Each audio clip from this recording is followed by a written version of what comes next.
বাবা, আমি এই মেয়েকে বিয়ে করতে পারবো না। তুমি প্লিজ আমাকে আর জোর করো না। যাকে বিয়ে করব তাকে যদি ভালোই না বাসতে পারি, তাহলে সে বিয়ে করে কি লাভ বলো?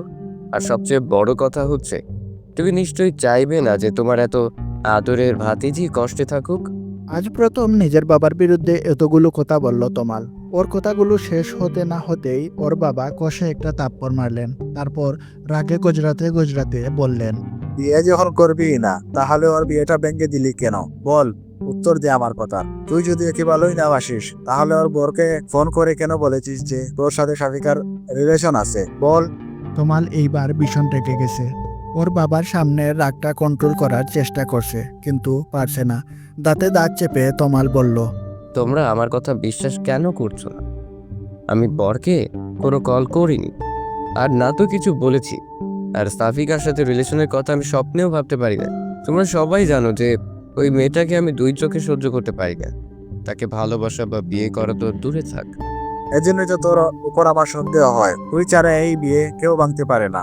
যবে থেকে শাফিকাকে এখানে নিয়ে এসেছি তবে থেকেই তুই মেয়েটাকে সহ্য করতে পারিস না। তুই ওর বিয়ে ভাঙার জন্য এমন একটা জঘন্য কাজ করবি আমি ভাবতেও পারিনি। তোকে নিজের ছেলে ভাবতেও আমার ঘৃণা হচ্ছে। বাবা, তুমি তোমার ছেলেকেই চেনো। তোমার মনে হয় আমি ঘৃণিত কাজটা করতে পারি? আমি শিওর ওই ছেলেটাই বিয়ে করবে না, তাই এত সব ফোন দিয়ে আসছে। এমন একটা মেয়েকে কেই বা বিয়ে করতে চাইবে? জলজ্যান্ত একটা রোবট। প্রথমে সুন্দরী দেখে হ্যাঁ বলে দিলেও পরে হয়তো ওর ব্যবহার দেখে ওর সাথে কথা বলে আফসোস হচ্ছিল যে এমন একটা মেয়েকে কি করে বিয়ে করবে। তমাল, তুই এত বড় একটা অন্যায় করার পরেও বড় বড় কথা বলে যাচ্ছিস। লজ্জা করছে না তোর? তোর জন্য শাফিকার জীবনটা আমি নষ্ট হতে দেব না। এইসব শোনার পর আর কেউ রাজি হবে ওকে বিয়ে করতে? আমি তোর মতামত শুনতে চাইনি, আমি শুধুমাত্র আমার মতামত জানাচ্ছি। বাবা, তুমি সাফিকাকে জিজ্ঞেস করে দেখো। আর আমার সাথে বিয়ে দিলেও আরো দুঃখী হবে। তুমি বুঝতে পারছো না, আমি কিছুতেই ওকে হ্যাপি রাখতে পারবো না। বাবা প্লিজ, তুমি জেনে শুনে ওই মেয়েটার সাথে আমার জীবনটাও নষ্ট করে দিও না। ওর জন্য আরো ভালো পাত্র পাওয়া যাবে, প্লিজ বাবা। ভালো পাত্র? আজকে মান সম্মান না থাকলে তুই ভালো পাত্র দিয়ে কি করবি? এইভাবে তোর কারণে ওর বিয়ে ভেঙে গেছে শুনলে কোনো পাত্র ওকে বিয়ে করতে রাজি হবে? বল। আর সব আত্মীয় স্বজনের কাছে আমার মুখ দেখানোর মতো কোনো ব্যবস্থা রেখেছিস তুই? আজ তোদের বিয়ে না হলে সবার সামনে মুখ দেখাতে পারবো ভেবেছি। বাবা, তুমি মান সম্মানের কথা ভেবে আমাদের দুজনের জীবন এভাবে শেষ করে দিতে পারো না। এতে কেউ সুখী হব না। তুমি বরং সাফিকাকে জিজ্ঞেস করো। আমি 100% শিওর ও নিজেও আমাকে বিয়ে করতে চাইবে না। আমি কথা দিচ্ছি, সাফিকা রাজি থাকলে আমি ওকে বিয়ে করে নেব। কথাগুলো বলেই তমাল ভাবতে লাগলো যে সাফিকা নিশ্চয়ই ওকে বিয়ে করতে রাজি হবে না। যদিও ফোনটা ও করেনি, কিন্তু যেই করে থাক, নামটা তো ওরই নিয়েছে। কে হতে পারে যে ওকে এত বাজেভাবে ফাঁসিয়ে দিয়েছে? কিন্তু ও যে বলে দিল যে সাফিকা রাজি থাকলে ও তাকে বিয়ে করে নেবে। সাফিকা যদি সত্যি রাজি হয়ে যায় ওকে বিয়ে করতে, তাহলে না, যে করেই হোক এখন সাফিকাকে মানাতে পারলেই ওর বাবার এই বাজে সিদ্ধান্ত থেকে ও মুক্তি পাবে। এতক্ষণ তমাল ওর বাবা ফিরোজ সাহেবের সাথে তর্ক করছিল ওর চাচাতো বোন সাফিকাকে নিয়ে। সাফিকা গ্রামের মেয়ে, ওদের ওখানে নর্মাল একটা কলেজে থেকে অনার্স কমপ্লিট করেছে। ওর বাবা কৃষি কাজ করেন, জমি জমা অনেক আছে। সাফিকারা দু বোন, কোনো ভাই নেই। ওর ছোট বোন সানিয়া এইবার কলেজে উঠল। তমালের বাবা বাতিজিকে নিজের কাছে এনেছিল বিয়ে দেওয়ার জন্য। পাত্র ব্যাংকে চাকরি করে, সবকিছুই ঠিকঠাক ছিল। কিন্তু কেন জানি তমাল সাফিকাকে দেখতেই পারতো না। এই কথাটা সবাই জানতো, কিন্তু আজ সাফিকার বিয়ে ছিল। হঠাৎ বরের বাবা ফোন করে জানায় যে তমাল নাকি ওনাদের ফোন করে জানিয়েছে যে সাফিকার সাথে তমালের সম্পর্ক ছিল। শুধু তাই নয়, তমাল নাকি এটাও জানিয়েছে যে সাফিকা প্রেগনেন্ট। শেষের কথাটা এক কান দুকান হতে হতে সবার কানে পৌঁছে গেছে। সবাই এসব নিয়ে আলোচনা করছে। তমালের ভাষ্য মতে এই ফোনটা ও করেনি, কিন্তু ওর বাবার বিশ্বাস যে এই ফোনটা ওই করেছে। তমাল ভীষণ রেগে আছে। নিজের বাবাই যখন ওকে বিশ্বাস করছে না, সেখানে অন্য কেউ কি বিশ্বাস করবে? সাফিকার উপর ও রেগে ফেটে পড়ছে। সাফিকার মা কান্নাকাটি শুরু করে দিয়েছেন। গ্রামের সহজ সরল মানুষ, শহরে এসেছিল নিজের মেয়েকে ভালোভাবে বিয়ে দিতে, কিন্তু সেটা যে তাদের বড় ভুল হবে তা ভাবতে পারেনি। সবাই জানে যে এসব মিথ্যা, কিন্তু আত্মীয়দের মুখ কি করে বন্ধ করবে? সবাই সাফিকাকে সিসি করছে। কয়েকদিনের জন্য চাচার বাড়িতে এসেই চাচাতো ভাইয়ের সাথে এসব সাফিকার বাবা খুব চিন্তায় আছে। নিয়েই যদি এত কিছু হয়ে যায় তাহলে উনি ওনার ছোট মেয়ের বিয়ে দিবেন কি করে? তমালের গার্লফ্রেন্ড আছে, ওদের 4 বছরের রিলেশনশিপ। ওকে ছাড়া তমাল আর কাউকে বিয়ে করতে পারবে না। আর তাছাড়া গ্রামের সহজ সরল নেকা টাইপের মেয়ে দেখলেই তমালের গা জ্বালা করে। এই কারণেই সাফিকাকে ওর পছন্দ নয়। সব সময় বাধ্য মেয়ের মতো সবার হুকুমের আশায় থাকে। যে যা বলে তা অক্ষরে অক্ষরে পালন করে।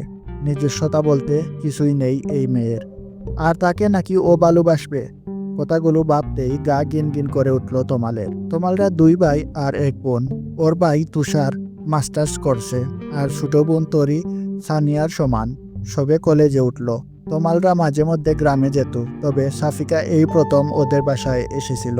এর আগেও তমাল সাফিকাকে পছন্দ করত না। কেমন যেন মরা মরা টাইপের মনে হয় সাফিকাকে ওর। হঠাৎ সাফিকার মায়ের কান্না বেড়ে গেল, সবার ছুটাছুটিও বেড়ে গেল। তমাল আর ওর বাবাও সেদিকে ছুটে গেল। সাফিকা করে দরজা লাগিয়ে দিয়েছে। কারো বুঝতে বাকি রইল না যে ও কি করতে চলেছে। তমালের বাবা তমালকে শাসাতে লাগলো। যদি সাফিকার কিছু হয়ে যায় আমি তোকে কখনো ক্ষমা করব না। আমি ভুলে যাব তুষার ছাড়া আমার আরেকটা ছেলে ছিল। তমাল সবার সাথে দরজা ধাক্কা দিতে লাগলো আর বলতে লাগলো, সাফিকা, তুমি কি পাগল হয়ে গেছো? মানুষের কথায় নিজের জীবন কেন শেষ করতে চাচ্ছ তুমি? আমি বলছি দরজা খোলো। দেখো, তুমিও জানো আর আমিও জানি যে আমাদের মধ্যে কোনো সম্পর্ক নেই। তাহলে তুমি কেন নিজেকে শেষ করে দিতে চাইছো? টেস্ট করালেই তো সব প্রমাণ হয়ে যাবে। কিন্তু ভেতর থেকে কোনো সাড়া না পেয়ে সবাই আরো বেশি চিন্তা করতে লাগলো। সবাই দরজা ভাঙ্গার প্রস্তুতি নিতে লাগলো। তমালের বাবা তখন বলতে লাগলেন, সাফিকা মামনি, তুই দরজা খুল, তমালই তোকে বিয়ে করবে। আমার বাড়ি থেকে তোর কোনো অসম্মান আমি হতে দেব না, আমি কথা দিচ্ছি। আজ থেকে তুই এই বাড়িতেই থাকবি। আমিও দেখবো কে তোকে অসম্মান করে কথা বলে। আমি বেঁচে থাকতে কেউ তোকে একটা কথাও শোনাতে পারবে না। তোমার রাজি হয়েছে, ও বলেছে তুই রাজি থাকলেই তোকে বিয়ে করবে। আমাদের আর টেনশন বাড়াস না মা, দরজা খুল। ফিরোজ সাহেব কথাগুলো বলার সাথে সাথেই সাফিকা দরজা খুলে বের হয়ে আসলো। বউয়ের সাজে পুরো পরীর মতো দেখতে লাগছে সাফিকাকে। এইরকম একটা মেয়ের বিয়েতেও যে এত কাহিনী হতে পারে তা কে জানতো? এতক্ষণ সবাই এটা নিয়ে কানাঘুষা করছিল যে তমালের মতো একটা ছেলে এমন একটা জঘন্য কাজ কি করে করতে পারলো, তাও আবার নিজেরই চাচাতো বোনের সাথে। আর এখন বিয়েও করতে চাইছে না। কি ছেলে রে বাবা! অথচ যখনই শুনেছে যে তমাল সাফিকাকে বিয়ে করতে রাজি হয়েছে, তখনই আবার বলতে শুরু করলো, দেখেছো আজকালকার ছেলে মেয়েদের কাজকর্ম, পাপ করে আবার স্বীকারও করে। আরে ভাই, বিয়েই যখন করবি আগে জানালেই পারতি। পারিবারিকভাবেই বিয়ে দিয়ে দিত। এত নাটক করার কি দরকার ছিল? আসলে মানুষের কাজই হচ্ছে অন্যের সমালোচনা করা। কে কেমন তা না জেনে সবাই মন্তব্য করা শুরু করে। ঘটনাটা আদৌ সত্য কি না তা যাচাই করার প্রয়োজনও বোধ করে নাই। সাফিকা বের হতেই ওর মা বাবা ওর কাছে ছুটে গেল। ওর মা কান্না করতে করতে ওকে জড়িয়ে ধরে বলল, মা, তুই আমাদের কথা না ভেবে কি করতে যাচ্ছিলি? তুই যদি এমন করিস আমাদের কি হবে বল? তুই না আমাদের সাহসী কর না? আমি জানি মানুষের কথায় তুই এমন কোনো কাজ করবি না। আমি কালকেই তোকে গ্রামে নিয়ে যাব। তুই যা চাস তাই হবে। সাফিকা এক ফোঁটা কান্নাও করেনি। বরপক্ষ আসবে না শোনার পর থেকে চুপ হয়ে আসে। একটু আগেই ও যখন দেখলো যে ওর জন্য ওর চাচা নিজের ছেলের সাথে তর্ক করছেন, তখন ব্যাপারটা ওর কাছে খুব খারাপ লেগেছিল। তাই দরজা বন্ধ করেছিল একটু একা থাকার জন্য। কিন্তু সবাই যে উল্টাপাল্টা ভাববে এটা ওর মাথায় আসেনি। ওর মায়ের থেকে নিজেকে সারিয়ে নিয়ে সাফিকা বলল, মা, তোমরা কি ভাবছিলে বলো তো? আমি কেন সুইসাইড করব? আমি তো কোনো দোষ করিনি। যে দোষ করেছে শাস্তি তো তার পাওয়ার কথা। আর তোমার কি মনে হয় এখন গ্রামে গেলেই সব ঠিক হয়ে যাবে? এই খবরটা কি গ্রামে পৌঁছায়নি? সমস্যা থেকে পালালেই তো আর সমাধান হয়ে যায় না। সমস্যাকে মোকাবেলা করতে হয়। এটা আমার জীবন, আমার সমস্যা, তাই সমাধানটাও আমাকেই খুঁজতে হবে। তোমরা একদম চিন্তা করো না। সাফিকার মুখে এমন কথা শুনে নিন্দুকেরা আরো কানাঘুষা শুরু করে দিল। কিন্তু সাফিকার সেদিকে কোনো ভ্রুক্ষেপ নেই। ও সোজা তমালের সামনে গিয়ে দাঁড়ালো। সাফিকার মাত্র কথাগুলো শুনে তমাল যেন হা হয়ে গেছে। ও কল্পনাও করতে পারেনি যে সাফিকা এত সুন্দর করে গুছিয়ে কথা বলতে পারে। তমাল এটা ভেবে খুশি হলো যে সাফিকা নিশ্চয়ই খুব বুদ্ধিমতী একটা মেয়ে হবে। আর ও নিশ্চয়ই নিজের জীবন নষ্ট করার জন্য তমালকে বিয়ে করতে চাইবে না। কারণ ফোনটা তমাল না করে থাকলেও সবাই জানে যে ফোনটা ওই করেছিল। সে অনুযায়ী ওর মতো একটা ছেলেকে সাফিকা নিশ্চয়ই বেছে নিবে না। বিয়ে করার জন্য। ওর জীবনের সমস্যা ও নিজেই সলভ করবে। কিন্তু সাফিকা ওর দিকে যতই এগিয়ে আসছে তমালের হার্টবিট ততই বাড়ছে। সাফিকাকেও একটা নরম মেয়ে ভেবেছিল, কিন্তু ও তো একটা সাহসী মেয়ে বলেই মনে হচ্ছে এখন। সাফিকা তমালের একদম সামনে এসে থেমে গেল।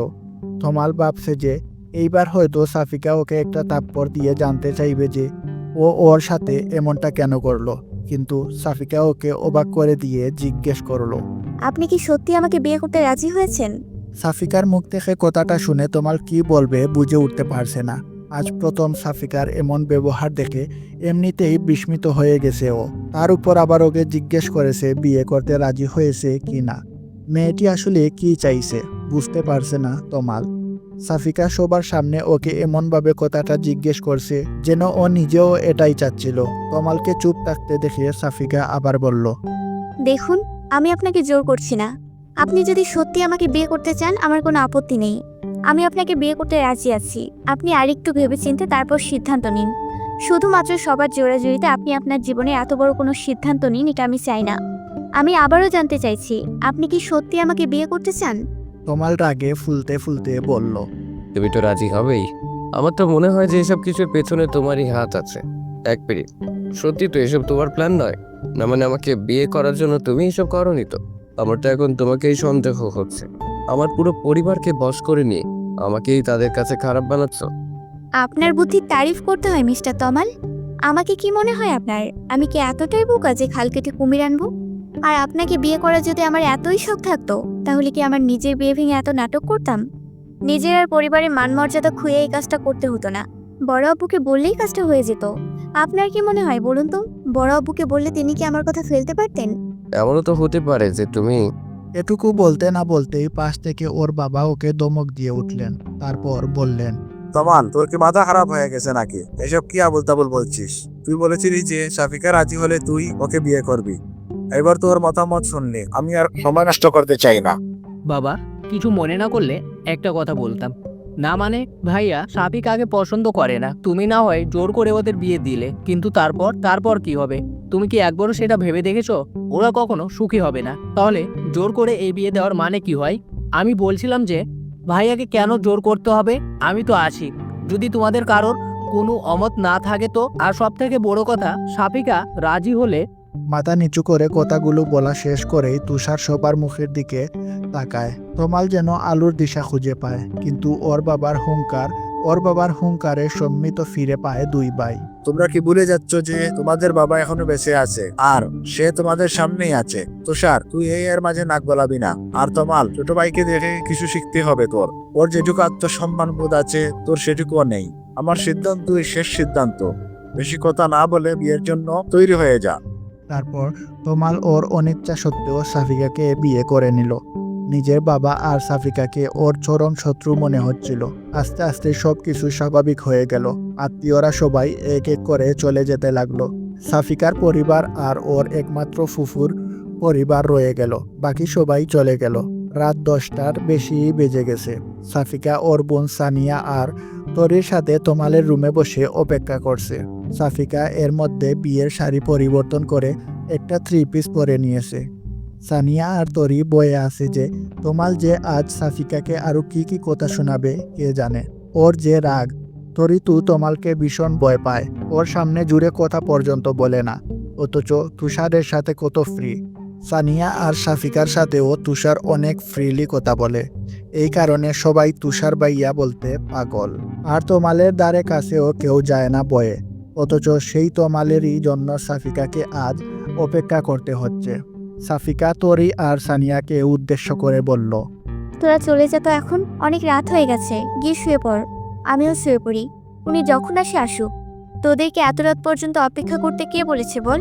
আর আমারও ঘুম পাচ্ছে। এত কিছুর পরেও তোর ঘুম পাচ্ছে আপু? তো আমার ভাইয়া তোর সাথে কেমন ব্যবহার করবে তা ভেবে তোর ভয় লাগছে না? আমার তো ভয় আত্মা শুকিয়ে যাচ্ছে। তোকে একা ফেলে যেতেই মন চাচ্ছে না। আচ্ছা আপু, তুষার ভাইয়াকে বড় আব্বু মানা কেন করলো? তুষার ভাইয়ের সাথে তোর বিয়ে হলে কত ভালো হতো বল। সানিয়া কথাটা বলতে না বলতেই তমাল রুমে ঢুকতে ঢুকতে বলল, তোমার বড় আব্বুর আমার মাথা খারাপ না করলে যে চলছিল না, সে তো আমার জীবনটা তছনছ করার জন্য উঠে পড়ে লেগেছে। আচ্ছা, তোমার আপু তোমরাও লেগে যাও আমার পেছনে, দেখো আর কি কি নষ্ট করার আছে আমার জীবনে। সানিয়া তো বয়ে চুপসে গেল, চুপচাপ ঘর থেকে বের হয়ে গেল। তরি যাওয়ার আগে কিছুটা সাহস নিয়ে তমালকে বলল, ভাইয়া প্লিজ সাফিকা আপুকে বকাবকি করো না তো। এখানে আপুর তো কোনো দোষ নেই। আমি জানি না বাবা এমন সিদ্ধান্ত কেন নিলেন। যাই হোক না কেন, সাফিকা আপুকে কষ্ট দিবে না একদম, তাহলে কিন্তু ভালো হবে না। কথাগুলো বলেই তরি ওখান থেকে চলে গেল। তমাল কি বলবে না বলবে বুঝতে পারছিল না। ও কিছু বলার আগেই তরি আর সানিয়া রুম থেকে বের হয়ে গেল। তমাল বিছানার দিকে তাকাতেই দেখতে পেল যে সাফিকা সুন্দর করে ওর বিছানাটা দখল করে শুয়ে আছে। চোখ বন্ধ করে থাকলেও তমাল জানে যে সাফিকা এখনো ঘুমায়নি। তাই ওকে উদ্দেশ্য করে ব্যঙ্গাত্মক সুরে বলল, তোমাকে আমি সহজ সরল একটা মেয়ে ভাবতাম, কিন্তু বিশ্বাস করো, তোমার মতো বেহায়া মেয়ে আমি মনে হয় জীবনের দুটি দেখিনি। আমার লাইফটা নষ্ট করে দিয়ে আমারই বিছানা দখল করে শুয়ে আছো। এই মেয়ে, এই, তোমার লাজ লজ্জা বলতে কিছু নেই? এত বেহায়া কেন তুমি? সাফিকা চোখটা খুলে তমালের দিকে স্বাভাবিকভাবেই বলল, দরজাটা লাগিয়ে দিয়েছেন কি? না হলে দেখা যাবে কে কখন রুমে এসে ঢুকে পড়েছে। এখন তো এটা আর আপনার একার রুম নয়, এটা আজ থেকে আমার রুম। বিয়ে করেছি আপনাকে, আপনার রুমটা তো আজ থেকে আমারও। সো নিজের রুমে ঘুমাবো না তো কি এখন অন্য কোথাও গিয়ে ঘুমাবো নাকি? লাইটটা অফ করে দিয়ে শুয়ে পড়ুন। লাইট জ্বালানো থাকলে আমার আবার ঘুম আসতে চায় না। তমাল নিজের রাগটা আর কন্ট্রোল করতে পারছে না। সাফিকার দিকে এগিয়ে গিয়ে সাফিকার হাত ধরে টানতে লাগলো আর বলতে লাগলো, এক্ষুনি আমার রুম থেকে বের হয়ে যাবে। তোমার যেখানে খুশি থাকো গিয়ে, আমার রুমে তোমার কোনো জায়গা নেই। তোমার মতো একটা নির্লজ্জ মেয়ের সাথে আমি থাকতে পারবো না। এক বিছানায় তো দূরে থাক, তোমার সাথে আমি এক রুমেও থাকতে পারবো না। সাফিকা এক জটকায় নিজের হাতটা সারিয়ে নিয়ে অন্যদিকে মুখ ঘুরিয়ে শুয়ে পড়ল আর আস্তে আস্তে বলল, আমার সাথে থাকতে না চান আপনি যেখানে খুশি গিয়ে থাকতে পারেন, আমার কোনো আপত্তি নেই। কিন্তু আমি কোথাও যেতে পারবো না। নিজের স্বামীর পাশে থাকবো, এতে বেহায়াপনার কিছু তো দেখছি না আমি। কত বড় সাহস তোমার, আমার রুম থেকে আমাকেই তাড়াচ্ছ? বিয়ে হয়েছে বলে কি মনে হচ্ছে কোনো অদৃশ্য পাওয়ার পেয়ে গেছো? আগে তো পুরো মেনি বিড়াল হয়ে থাকতে। আমার তো এখন মনে হচ্ছে যে এসবের পিছনে তোমারই হাত আছে। তুমি আমাকে ভালোবাসো, তাই না? স্বীকার কেন করছো না? বিয়ে তো করেই নিয়েছো, এবার অন্তত নিজের ভুলগুলো স্বীকার করো। কথাগুলো বলেই তমাল সাফিকাকে নিজের দিকে ঘুরিয়ে নিল। তারপর সাফিকার চিবুকটা হাত দিয়ে ধরে বলতে লাগলো, এত তেজ কোথায় ছিল বলো তো? তোমার এই তেজ ভাঙাতে না আমার বেশি সময় লাগবে না। তোমার আসল রূপ আমি সবার সামনে এনেই ছাড়বো। Just wait and see. কথাগুলো বলেই তমাল সাফিকার চিবুক ছেড়ে দিয়ে পাশ ফিরে শুয়ে পড়ল। সাফিকা এতক্ষণ তমালের কথা শুনছিল, এইবার সাফিকা কান্না শুরু করে দিল। আজ সারাদিন এত কিছু হয়ে গেছে, তবুও সাফিকা এক ফোঁটা কান্নাও করেনি। কিন্তু এখন ওর কান্নাগুলো যেন আর বাদ মানছে না, দু চোখ চাপিয়ে আসছে। কান্না করতে করতে সাফিকা বলতে লাগলো, কেন সবাই আমাকেই দোষ দিচ্ছে বলুন তো? আপনি বরপক্ষকে ফোন করেছিলেন, আপনি বলেছেন যে আমি নাকি প্রেগনেন্ট। এ কথা শুনে কেউ আপনাকে কিছু বলেছে? একবারও আপনার দোষ দিয়েছে? কিন্তু আমাকে বলেছে। সবাই বলেছে যে আমি একটা দুশ্চরিত্রা মেয়ে, যে কিনা চাচার বাড়িতে দুদিনের জন্য এসে নিজেকে কন্ট্রোল করতে পারিনি। এমনকি আরও কি কি বাজে কথা বলেছে যা আমি ভাষায় প্রকাশ করতে পারবো না। কিন্তু আপনাকে কেউ বলেছে দুশ্চরিত্র? কেউ বলেছে যে ছেলেটা নিজেকে সামলাতে পারেনি? বলেনি, কারণ আপনি ছেলে। ছেলেরা নাকি এমনই হয়, কিন্তু মেয়েদের নাকি মানিয়ে চলতে হয়। আমার শুধু বিয়েটাই ভাঙেনি, আমার সম্মান, আমার বাবা মায়ের সম্মান সবকিছু আপনি ধুলে মিশিয়ে দিয়েছেন। তারপরে আমি আপনাকে বিয়ে করেছি শুধুমাত্র আমার বাবা মায়ের মুখের দিকে তাকিয়ে। আমার বাবা মা নিজের মান সম্মান বাঁচাতে আমাকে এখানে নিয়ে এসেছিল, কিন্তু কী লাভ হলো বলুন? সেই মান সম্মান তো ধুলোর সাথে মিশেই গেল। আমাকে বিয়ে দেওয়ার জন্য এখানে কেন আনা হয়েছিল আপনি কি জানেন? তমাল এতক্ষণ সাফিকার কান্না করা দেখছিল আর মনোযোগ দিয়ে ওর কথাগুলো শুনছিল। মেয়েটার নিজের সব দুঃখ কষ্ট চেপে রেখে তমালকে বিয়ে করেছে, অথচ তমাল সেই তখন থেকে ওকেই দোষ দিয়ে যাচ্ছে। কিন্তু তমাল ফোন করেনি। সাফিকাও যদি কাউকে দিয়ে ফোন না করিয়ে থাকে, তাহলে ফোনটা কে করলো? বরপক্ষকে? তমাল কিছুতেই এটা মিলাতে পারছে না। তমালকে চুপ থাকতে দেখে সাফিকা আবার বলতে লাগলো, কি হলো? এখন এমন ভাঙা রেডিওর মতো থেমে গেলেন কেন? উত্তর দিন। আপনি জানেন না তাই না? এই বাসার প্রত্যেকটা মানুষ হয়তো জানে আমাকে এখানে কেন আনা হয়েছে, কিন্তু আপনি এখনো জানেন না। আপনি এত আজীব মানুষ কেন বলুন তো? কেউ আপনাকে জানায়নি নাকি আপনি নিজেই শোনার প্রয়োজন বোধ করেননি? এখনো কি জানতে চান না? তমাল বুঝতে পারছে না যে ওর কি বলা উচিত। এমন পরিস্থিতিতে ও এর আগে কখনো পড়েনি। আকাশ পরিমাণ রাগ নিয়ে রুমে ঢুকেছিল। অথচ এখন মনে হচ্ছে সাফিকার কথাগুলো শুনে ওর সব রাগ গলে পানি হতে শুরু করেছে। এমন তো হওয়ার কথা ছিল না। সাফিকা এতবার ওকে প্রশ্ন করে যাচ্ছে, অথচ ও চুপ করে শুধু শুনেই যাচ্ছে। কথা বলতে যেন ভুলে গেছে তমাল। এতক্ষণ চুপ করে থাকার পর তমাল বলল, না শুনে কি উপায় আছে? আমি চাইলেও তুমি শোনাবে, আর না চাইলেও তুমি শোনাবে। তার থেকে বলেই ফেলো তোমার কাহিনী। বাবা সেদিন বলছিল কি যেন, আমি অতটা মনোযোগ দিয়ে শুনিনি। সবাই কথা বলছিল, তোমার কোনো কথা শোনার কোনো আগ্রহ আমার ছিল না, তাই শোনা হয়নি। আজ তো না শুনলে তুমি আমাকে ঘুমোতে দেবে বলে মনে হয় না। সাফিকা কান্না করতে করতে তমালের শার্টের সাথে নাক মুখ মুছতে থাকে। তমাল সরে যেতে চাইলেও পারে না। সাফিকা টেনে ধরে ওর নাকের পানি চোখের পানিগুলো তমালের শার্টে মুছতে থাকে। তমাল নাক ছিটকায়, তবে সরতে পারে না। সাফিকা যে ওর শার্টটা টিস্যু বানিয়ে ফেলেছে তা বুঝতে বাকি রইল না। সাফিকার কোণে কোণে রং পাল্টাতে দেখে তমাল নিজেও হতবাক হয়ে গেছে। মেয়েদের কান্নাকে হয়তো এই কারণেই মায়া কান্না বলে। তমালের মতো মানুষও ওর নেকা কান্নার কাছে হেরে গেছে। তারপর সাফিকা কান্না থামিয়ে বলতে লাগলো, আমাদের গ্রামেও একজন আমার বিয়ে ভেঙে দিচ্ছিল। শুধু আমাদের গ্রামের চেয়ারম্যানের ছেলে, সে আমার বাড়িতে বিয়ের জন্য প্রস্তাবও পাঠিয়েছিল। কিন্তু এসএসসি পাশে একটা ছেলের সাথে অনার্স পাশ করা একটা মেয়ের বিয়ে কি কোনো মা বাবা দিতে চায়? আর ওই ছেলেটাকে আমার একদম পছন্দ নয়। সারা দিন রাত আড্ডা নিয়ে থাকে আর বাপের টাকায় ফুটানি। অমন ছেলেকে আমি কেন? কোনো ভালো মেয়ে বিয়ে করতে চাইবে না।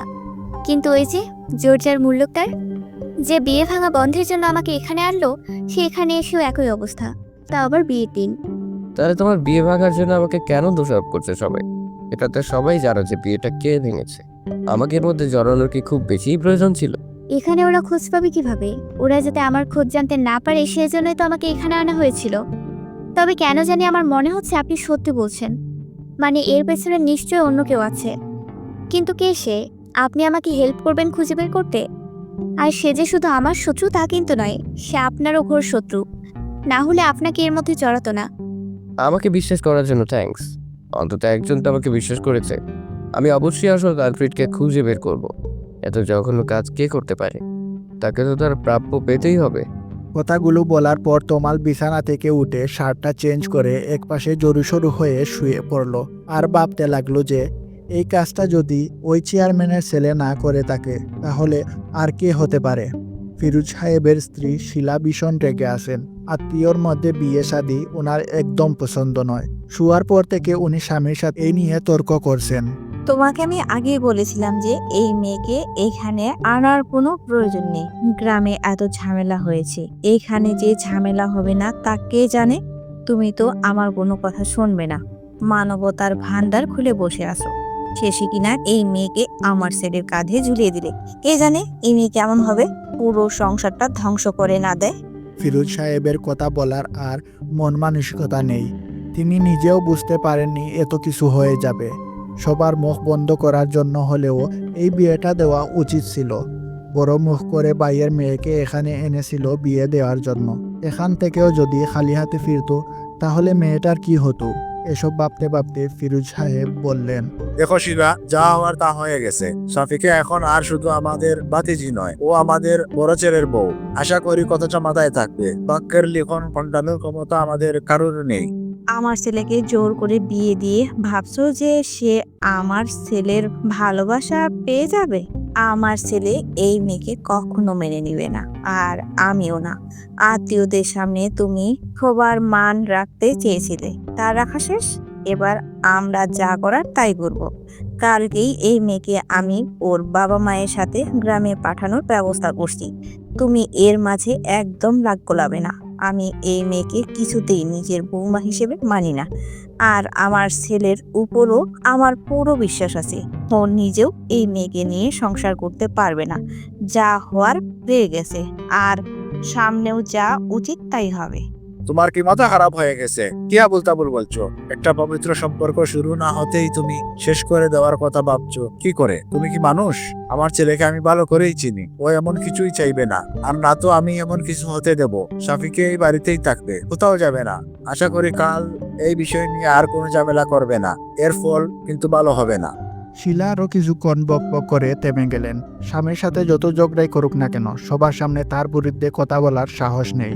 আর তার কথা ফিরোজ সাহেব শুনবে না জেনেও এতক্ষণ তর্ক করলো। তার ক্ষমতা থাকলে তো এই বিয়েটা হতেই দিত না। এসব ভেবে সাফিকার বাবা মা আর ওর স্বামীকে গালাগালি করতে করতে ঘুমিয়ে পড়লেন শিলা। তুষার ছাদে গিয়ে একটার পর একটা সিগারেট শেষ করছে আর ভাবছে যে ওর মা আত্মীয়ের সাথে বিয়ে শাদী পছন্দ করে না বলে সাফিকাকে বিয়ে করার দুঃসাহস দেখাতে পারেনি। অনেকবার বলতে চেয়েও ওর বাবা মাকে বলতে পারেনি কথাটা, অথচ আজ ওর ভাইয়েরই সাথে বিয়ে হয়ে গেল। ওর মায়ের লজিক খাটল না, অথচ নিজের পছন্দটাকে বিসর্জন দিয়ে দিল। নিজের উপরেই প্রচুর রাগ হচ্ছে তুষারের।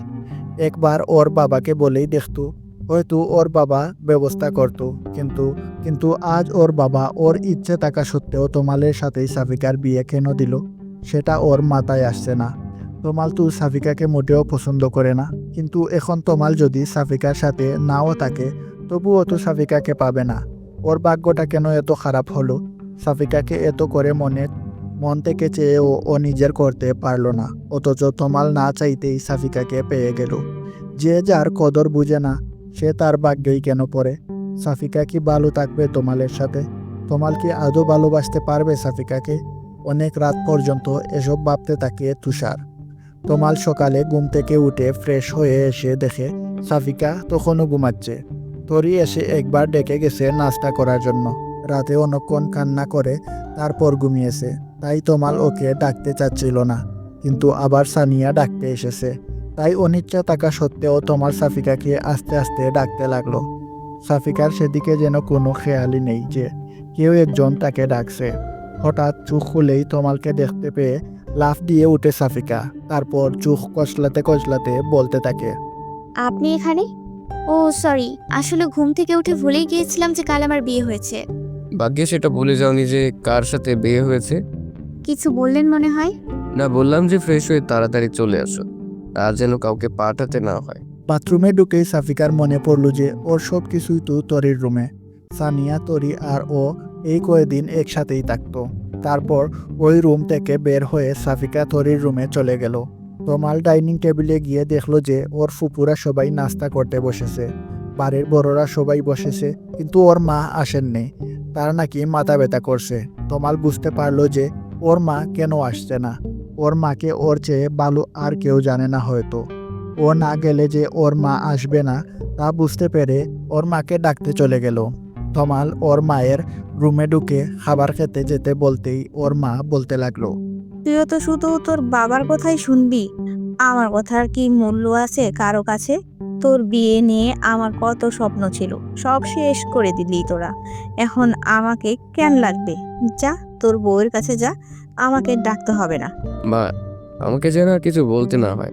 তাড়াতাড়ি চলো, সবাই অপেক্ষা করছে তোমার জন্য। কুকুরা চলে যাবে, নাটক বাদ দিয়ে চলো। আমি যাচ্ছি, তবে ওই মেয়ে যেন আমার সামনে না আসে। ওই মেয়ের সাথে আমি এক বাড়িতে থাকতে পারবো না। ও যেন ওর বাবা মায়ের সাথে আজকে চলে যায়। তখনই ফিরোজ সাহেব আসলেন। এসে বললেন, শাফিকা কোথাও যাবে না, তোমার যেখানে থাকবে শাফিকাও সেখানে থাকবে। তুমি যদি শাফিকাকে এই বাড়িতে না রাখতে চাও তাহলে তোমারও থাকবে না, আমি ওদের বাসা ঠিক করে দেব। দেখছিস তো তোর বাবার কথা, নিজের ভাতিজির জন্য এখনই আমাকে তোর থেকে আলাদা করে দিতে চাইছে। আমি কিন্তু মা বাবা, তোমরা থামবে একটু? এখন এসব বলার সময় নয়, যা হওয়ার হয়ে গেছে। ধীরে সুস্থে বসে এসব নিয়ে আলোচনা করে সিদ্ধান্ত নেওয়া যাবে। এবার চলো। কথাগুলো বলে রুম থেকে বের হতেই দেখতে পেল যে সাফিকা দরজার সামনে দাঁড়িয়ে আছে। ওর চোখ থেকে টপ টপ করে পানি পড়ছে। সাফিকা তমালকে দেখে বলল, আপনাদের ডাকতে এসেছিলাম। আসলে মা, একটু শক পেয়েছি। এমন আচমকা এত কিছু হয়ে গেল। তুই কিছু মনে করো না, চলো নাস্তা করে নাও। আসলে আমার খেতে ইচ্ছে নেই, আপনারা খেয়ে নিন, আমার ক্ষুধা লাগলে খেয়ে নেব। বলেই ওখান থেকে দৌড়ে তরির রুমে চলে গেল সাফিকা।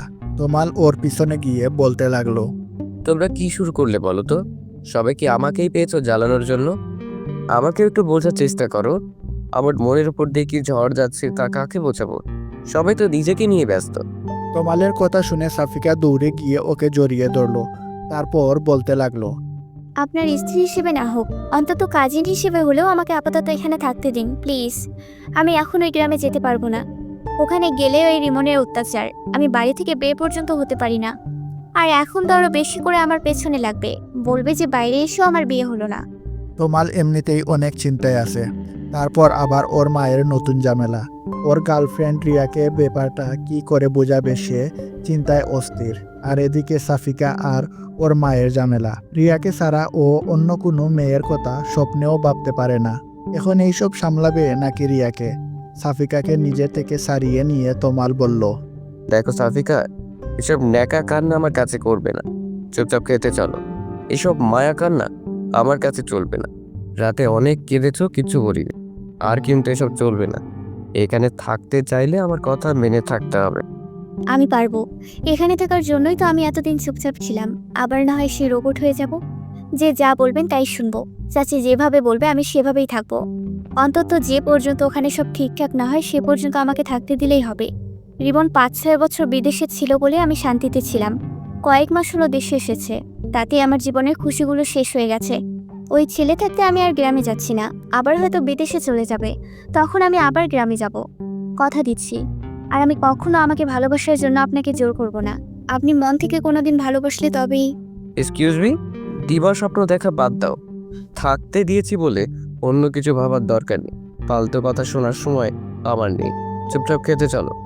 কথাগুলো বলে তমাল সাফিকার মুখের দিকে তাকাতেই দেখতে পেল যে সাফিকার মুখটা বিষাদ চেয়ে গেছে। ও হয়তো একটু বেশি বলে দিয়েছে, কিন্তু ও যে প্রেশারের মধ্যে আছে তাতে চাইলেও ভালো করে কথা বলতে পারছে না। সাফিকার কি করবে আর রিয়ারি বা কি করবে ও কিছুই বুঝতে পারছে না। একদিকে নিজের ভালোবাসা আর অন্যদিকে নিজের দায়িত্ব, যার এখন কোনো একজনের সাপোর্ট দরকার। আর সেই একজন ওকেই হতে হবে, না হলে মেয়েটা ভেঙে টুকরো হয়ে যাবে। কোন দিকে যাবে তোমার? সাফিকার বাবা মা চলে যাবে, এর জন্য ওর মনটা খুব খারাপ। ও সবার সাথে বসে গল্প করছে। একটু পরেই চলে যাবে সাফিকার বাবা মা। তরে দেখলো যে তমাল ওর রুমেই আছে। ও রুমে ঢুকতে ঢুকতে তমালকে উদ্দেশ্য করে বলল, ভাইয়া আসবো? আয়। তোমার সাথে তো কথাই বলা যায় না, ভয় লাগে। কিন্তু আজকে তোমাকে কিছু কথা বলতে চাই। দেখো, আমি কিন্তু আর সেই ছোট্ট তরি নেই, বড় হয়ে গেছি। আমি এখন কলেজে পড়ি, তাই আমার কথাগুলো তোমাকে শুনতেই হবে। তা আমার ছোট্ট বোনটা আমাকে ভয় পেতে শুরু করলো কবে থেকে? তাই তো বুঝতে পারছি না। সে আবার কলেজে উঠে বড়ও হয়ে গেছে। তা আমার বুড়ি দাদিটা আমাকে কি উপদেশ দিতে এসেছে শুনি। দেখো ভাইয়া, তোমাকে আগেও বলেছি যে আমাকে বুড়ি দাদি বলবে না। আমি কি বুড়ি নাকি, হ্যাঁ? আর আমি যেটা বলতে এসেছি সেটা শোনো। চাচিরা চলে যাবে, অথচ সাফিকা আপু একটুও কান্না করবে না, দেখো। কিন্তু চাচিরা যেতে না যেতেই সবার আড়ালে গিয়ে ইচ্ছে মতো কান্নাকাটি করবে। নিজেকেই যতই স্ট্রং দেখানোর চেষ্টা করুক না কেন, আমার চোখে ফাঁকি দিতে পারেনি। আমি ঘুমিয়ে যাওয়ার পর হঠাৎ জেগে গেলে মাঝে মধ্যে দেখতাম যে সাফিকা আপু ব্যালকনিতে দাঁড়িয়ে কান্না করছে, নয়তো চুপচাপ দাঁড়িয়ে আছে।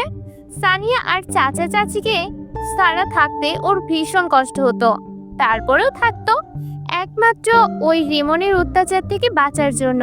এখন তো একেবারে এখানেই থাকবে। জানি না আর কত কাঁদতে হবে আপুকে। আর তার উপর তুমি সকালেও কি পরিমাণ বকাবকি করলে দেখলাম। তুমি যাওয়ার পরেই বাথরুমে গিয়ে কিছুক্ষণ কান্না করে তারপর হাসি মুখে খেতে গেল। আমি সব খেয়াল করি। এতগুলো কথা একবারে বলে হাঁপিয়ে উঠে তরি।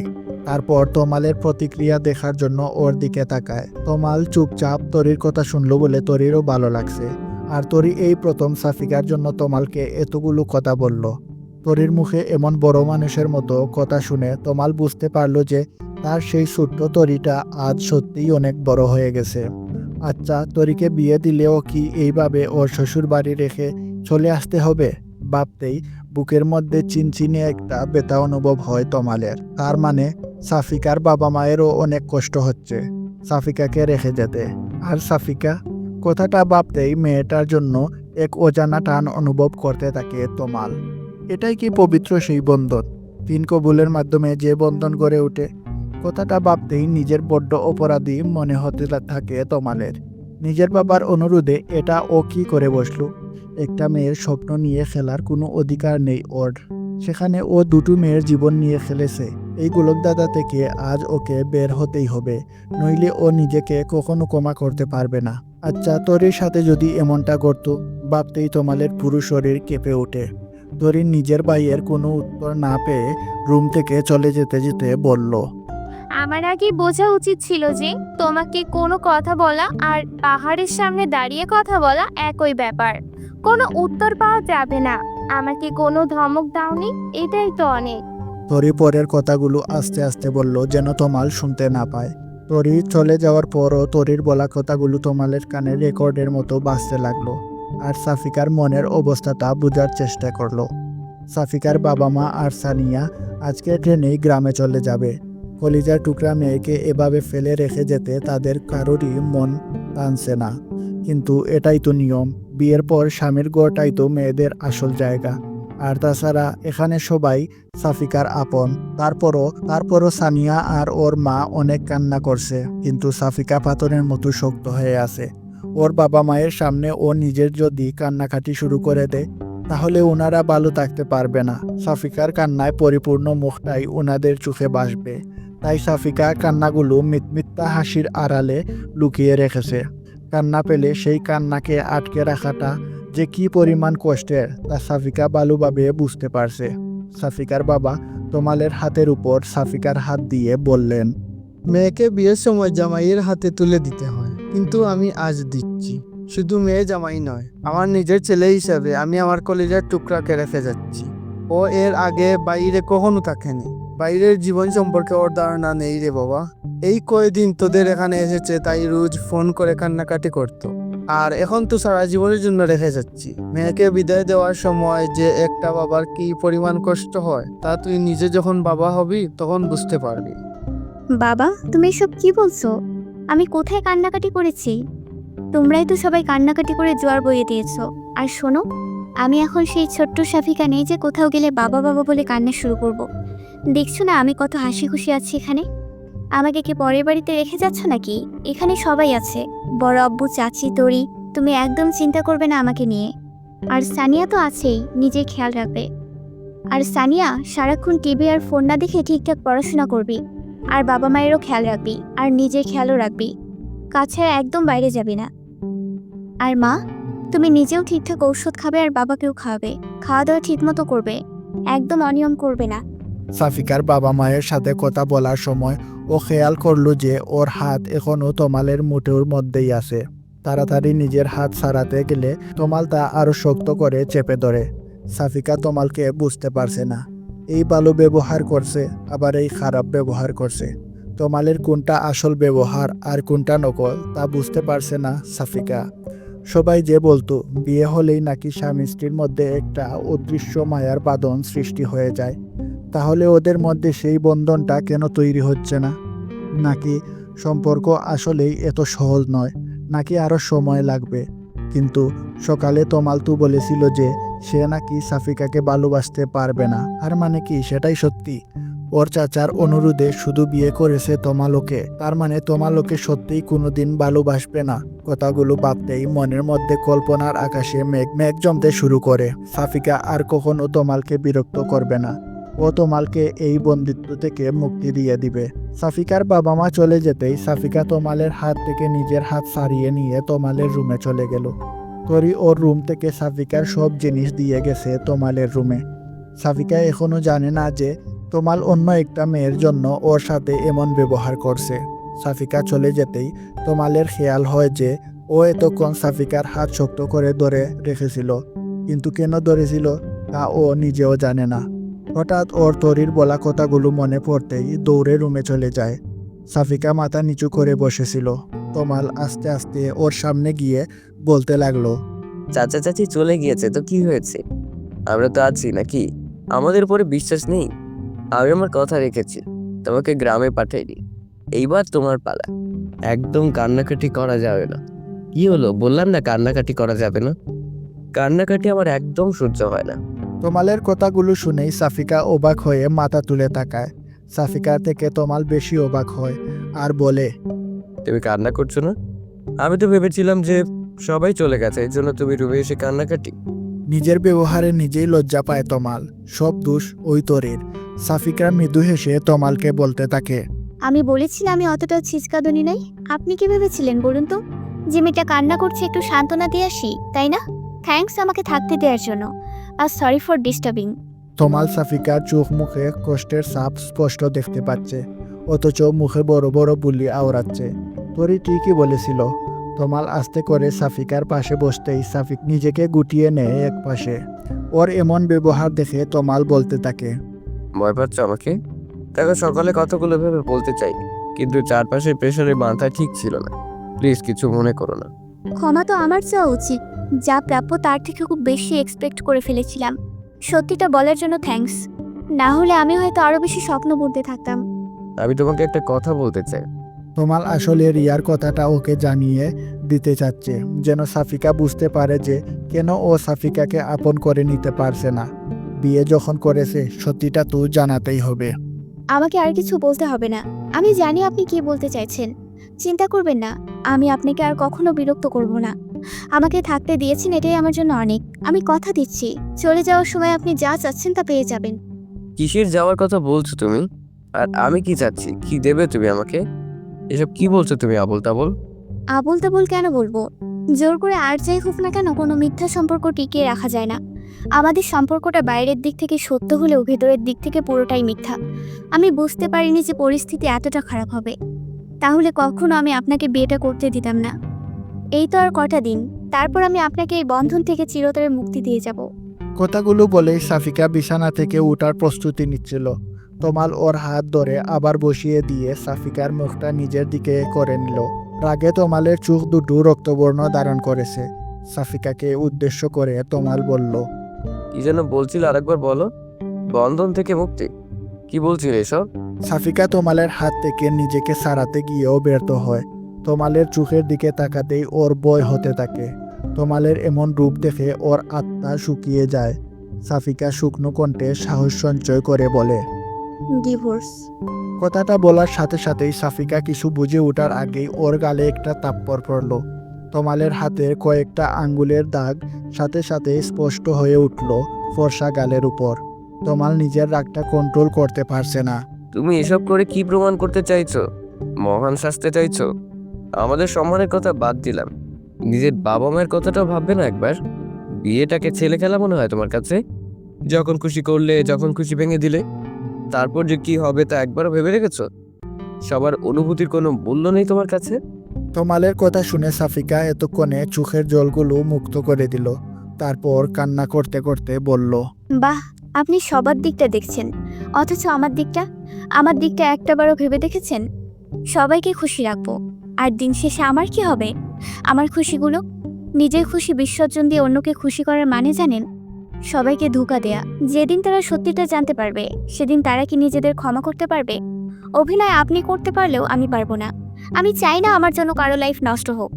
আর এতে শুধু আমার নয়, আপনারই বেশি ভালো। আপনি আপনার ইচ্ছা মতো মুক্ত জীবনযাপন করতে পারবেন। তুমি আবারও সেই কথা বলছো? আমি তোমার সাথে আমার সম্পর্কটাকে হ্যান্ডেল করতে চাইছি, আর তুমি সব বিগড়ে দিতে চাইছো। আমার কথাটা তো আগে শুনবে নাকি? নিজের খুশি দিয়ে সবসময় সবকিছু বিচার করা যায় না। মাঝে মধ্যে নিজের খুশিটাকে বিসর্জন দিতে হয়, এটাই তো জীবন। কিন্তু আমি চাই না আমার জন্য আপনার লাইফ। নেক্সট টাইম এ ধরনের কথা যেন না শুনি। আমাকে একটু বোঝার চেষ্টা করো, তাহলে নেক্সট টাইম আর এমনটা হবে না। Sorry for that. আমাকে আর কখনো রাগাবে না, আমি নিজেকে কন্ট্রোল করতে পারি না। কথাগুলো বলেই বিষণ্ণ মনে রুম থেকে বের হয়ে যায় তমাল। সাফিকাকে মারাটা ঠিক হয়নি, কিন্তু রাগ কন্ট্রোল করতে পারছিল না তমাল। সবাই কত আশা করে আছে যে তমাল সাফিকার খেয়াল রাখবে, আর ওই মেয়েটা 2 লাইন বেশি বুঝে, যার কারণে এমনটা হয়ে গেল। তমালের নিজের উপর প্রচুর রাগ হচ্ছে। তমাল চলে যেতেই গালে হাত দিয়ে বসে থাকে সাফিকা। তমাল ওর সাথে কেন এমন করছে? নাতু ওকে সহজে গ্রহণ করছে, আর নাতু বর্জন করতে চাইছে। তমাল আসলে কি চায় বুঝতে পারে না সাফিকা। একজন মানুষের এত দ্রুত মুড সুইং কিভাবে হয় সাফিকার মাথায় আসে না। ঘুমাতে যাওয়ার আগে তমাল ভাবল যে রিয়ার সাথে একবার কথা বলা উচিত। কাল রাত থেকে একবারও কথা বলেনি। মেয়েটা এতবার ফোন করেছে, কিন্তু ফোন ধরে তমাল কি বলবে তাই বুঝতে পারছে না। তারপরেও কিছুটা দ্বিধা নিয়েই রিয়াকে কল করলো। রিয়া কল রিসিভ করেই যা বলল তা শোনার জন্য তমাল মোটেও প্রস্তুত ছিল না। রিয়া বলল, বাহ, তোমার বিয়ে করে বউ নিয়ে খুব মজা করছো তাই না? আমাকে একবার জানানোর প্রয়োজন মনে করলে না। অবশ্য আমাকে জানালে তো আর তোমার মনের আশা কখনো পূর্ণ হতো না। রিয়া, তুমি এসব কি বলছো? আমি বিয়ে করেছি এই কথা তুমি কি করে জানলে? কেন আমাকে জানাতে চেয়েছিলে না নাকি? দুইজনের জীবন নষ্ট করার ধান্দায় ছিল মনে হয়, বাট তোমার সেই আশাটা আর কোনো দিন পূর্ণ হবে না। আমি সবটা জেনে গেছি। তুমি এতটা নিচু প্রকৃতির ছেলে তা আমার জানা ছিল না। আর তোমার চাচাতো বোনটাও তোমার মতোই ফাস্ট, যেমন যেমন তেমন তেমন। তোমাদের জুটিটা বাংলাদেশের বেস্ট জুটি হওয়ার দরকার ছিল। দুশ্চরিত্রার ছেলের জন্য একটা দুশ্চরিত্রা মেয়ে পারফেক্ট। দেখো রিয়া, আমি তোমাকে ঠকাতে চাইনি। তোমার কথাটা বোঝার চেষ্টা করো। তুমি সাবিকার চরিত্র নিয়ে কেন কথা বলছো? তুমি সব জানলে কি করে? রাশেদ বলেছে, কাল তো ও নিজের চোখে সব দেখেছে আর নিজের কানে সব শুনেছে তোমাদের দুইজনের কাহিনী। ওই রকম মেয়েদের জন্য পুরো নারী জাতিটাই বদনাম হয়ে যায়। অবশ্য মেয়েটার বা কি করবে তোমাকে দেখে? আরেকবার সাদিকার চরিত্র নিয়ে কথা বললে আমি ভুলে যাব যে আমি তোমাকে ভালোবাসি। আমার ভাবতেও অবাক লাগছে যে তুমিও আমাকে ভুল বুঝলে। আমি ভেবেছিলাম যে আর কেউ বিশ্বাস করুক বা না করুক, অন্তত তুমি আমাকে বিশ্বাস করবে। তুমি তো জানো আমি কেমন ছেলে, কিন্তু তুমি অন্য সবার মতোই। তুমি কি ভেবেছিলে তুমি একটা মেয়ের সাথে নোংরামি করবে, তারপর কাহিনী করে তাকে বিয়ে করবে, আর আমি তোমাকে সাদরে গ্রহণ করে নিব? এমনটা ভেবেছিলে তাই না? কিন্তু তোমার সেই আশাই ঘুরে বালি। আজকের পর থেকে আমার সাথে যোগাযোগ করার কথা স্বপ্নেও ভাববে না। তোমার মতো ছেলের সাথে কথা বলাও পাপ। কথাগুলো বলেই খট করে কলটা কেটে দিল রিয়া। রাশেদ জানে যে তমাল কেমন ছেলে, তারপরও রিয়াকে এসব কথা কি করে বলতে পারলো? কালকে রাশেদকে বলাই ভুল হয়েছিল, কিন্তু রাশেদ বলল আর রিয়া সেটা বিশ্বাস করে নিল। এই চিনেছে রিয়া ওকে। তমাল ভেবেছিল যাকে এত ভালোবাসে সে অন্তত তাকে বুঝবে, কিন্তু রিয়াও তাকে ভুল বুঝলো। এতদিন ও কাকে ভালোবেসেছে? ওর ভালোবাসা কি মিথ্যে ছিল? অন্তত আসল ঘটনাটা কি সেটা শুনে তারপর জাজ করতো তমালকে। কিন্তু রিয়া রাশেদের মুখে শোনা কথাটাই বেশি গুরুত্ব দিল। রাগটা কন্ট্রোল করতে না পেরে হাতের ফোনটা ছুঁড়ে ফেলে দিল তমাল। ফোনটা ছাদের উপর পড়তেই ভেঙে ব্যাটারি আর খাবারগুলো ছড়িয়ে ছিটিয়ে পড়লো চারদিকে। তারপর ভাঙ্গা ফোনটা ওখানে ফেলেই রেগে ছাদ থেকে নিজের রুমের দিকে পা বাড়ালো তমাল।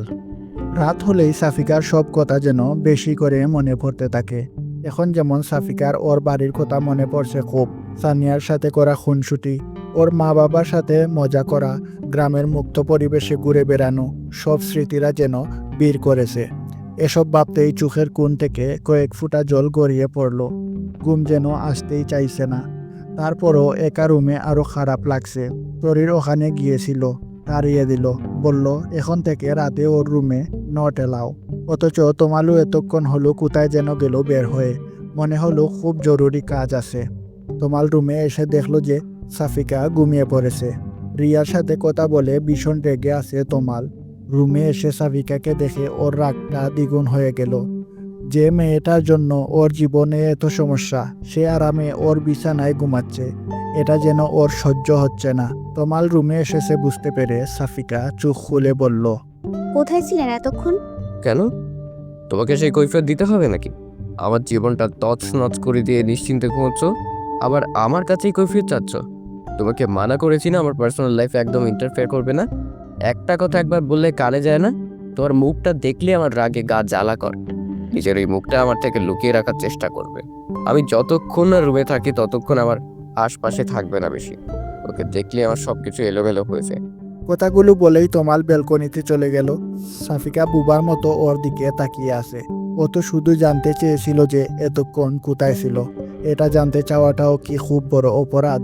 সাফিকার নিজেরও প্রচুর রাগ।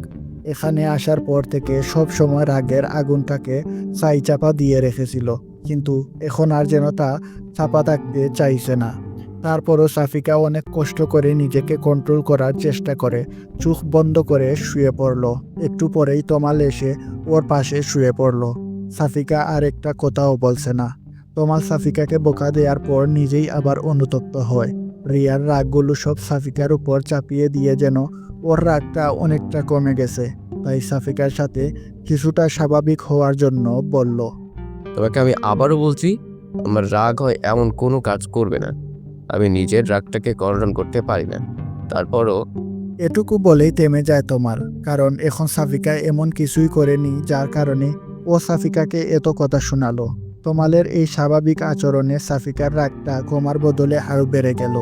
ও তোমালের দিকে ঘুরে বলতে লাগলো, আমাকে আপনার কি মনে হয় বলুন তো? একটা পুতুল। আমাকে করুণা করে বিয়ে করেছেন, থাকতে দিচ্ছেন, তাই বলে কি আমি আপনার কেনা গোলাম হয়ে গেছি? যখন ইচ্ছে হবে ভালো ব্যবহার করবেন, যখন ইচ্ছে হবে খারাপ ব্যবহার করবেন। আমি কি মানুষ না নাকি? দুঃখ কষ্ট আমারও আছে। আপনি বারবার আপনার জীবন তছনছ করার কথা বলছেন। আচ্ছা, আমি আপনার কি তছনছ করেছি বলতে পারবেন? আমি আপনার পরিবার থেকে আপনাকে আলাদা করে দিয়েছি, নাকি আপনার... তুই এখনো বুঝতে পারছো না তুমি কি তছনছ করেছো, নাকি না বোঝার নাটক করছো? আমি রিয়াকে ভালোবাসতাম, শুনেছো এবার? আমি শুধু রিয়াকেই বিয়ে করতে চেয়েছিলাম, কিন্তু শুধুমাত্র তোমার জন্য রিয়াও আমাকে ভুল বুঝলো। অন্য সবাই আমাকে ভুল বুঝেছে। এটা আমি যতটা না কষ্ট পেয়েছি, তার চেয়ে 1000 গুণ বেশি কষ্ট পেয়েছি আমি রিয়ার ব্যবহারে। ও আমাকে ভুল বুঝেছে। বুঝতে পারছো তুমি ব্যাপারটা? সাফিকা তোমালের মুখে রিয়ার নাম শুনে যেন আকাশ থেকে পড়ল। ওর বুকের ভিতরটা যেন দুমড়ে মুচড়ে যাচ্ছে। তোমাল ওকে পছন্দ করে না, সেটা ও মেনে নিয়েছিল, কিন্তু অন্য একটা মেয়ের জন্য ও সাফিকাকে এতগুলো কথা শোনাচ্ছে, এটা ও কিছুতেই মেনে নিতে পারছে না। ওর মন চাইছে এক্ষুনি ছুটে গ্রামে চলে যেতে। যা হওয়ার হবে। ওখানে তো রিমন বাইরে গেলে শুধু বিরক্ত করে, কিন্তু এখানে ঘরের মধ্যেই ও যেন মানসিক চাপের শিকার হচ্ছে। না পারছে কাউকে বলতে, আর না পারছে এসব আর সহ্য করতে। রুমের বাইরে ওর চাচির কালো মুখ সহ্য করে, আবার রুমের ভেতর তোমালের তিক্ততা ও আর নিতে পারছে না। আমাকে মাফ করবেন যে আমি না জেনে শুনে আপনার ভালোবাসার মাঝে ফাটল ধরিয়েছি। আমি না থাকলেই যদি আপনার সব সমস্যার সমাধান হয়ে যায়, তাহলে আমি আর সেটা বাড়াতে চাই না। আপনি কালকে যদি একবার আমাকে এই কথাটা জানাতেন যে আপনি কাউকে ভালোবাসেন, তাহলে আমি কখনোই আপনাকে বিয়ে করার জন্য রাজি হতাম না। আর বরাবর কথা রাখতে, না হলে তো আমি... এর মধ্যে তুমি আবার বাবাকে কেন টেনে আনছো? সাফিকা এখন কি করে বলবে যে তোমালের বাবা সাফিকাকে ও জোর করেছিল তোমালকে বিয়ে করার জন্য? কারণ সাফিকার পেছনে সবাই যেভাবে লেগে আছে, তাতে উনি বলেছিল যে এখানেও যদি এত বাজেভাবে ওর বিয়েটা ভাঙলো, তার মানে যেখানেই যাক কেউ একজন আছে যে ওর ক্ষতি করতে চায়। আর এ কারণেই সাফিকাকে গ্রামে পাঠাতে সাহস পায়নি তোমালের বাবা।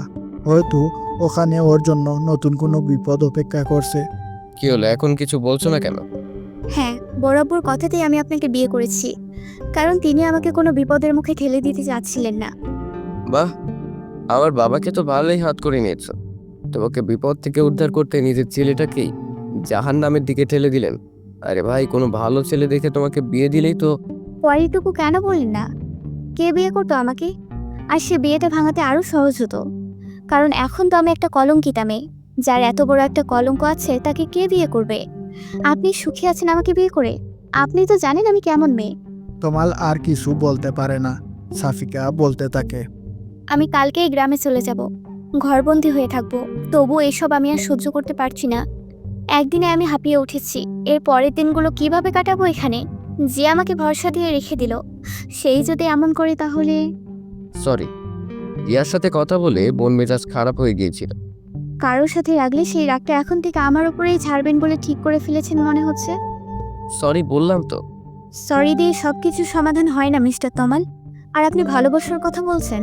যে ভালোবাসা একে অপরের প্রতি বিশ্বাসটাই নেই, তাকে আপনি ভালোবাসা বলছেন?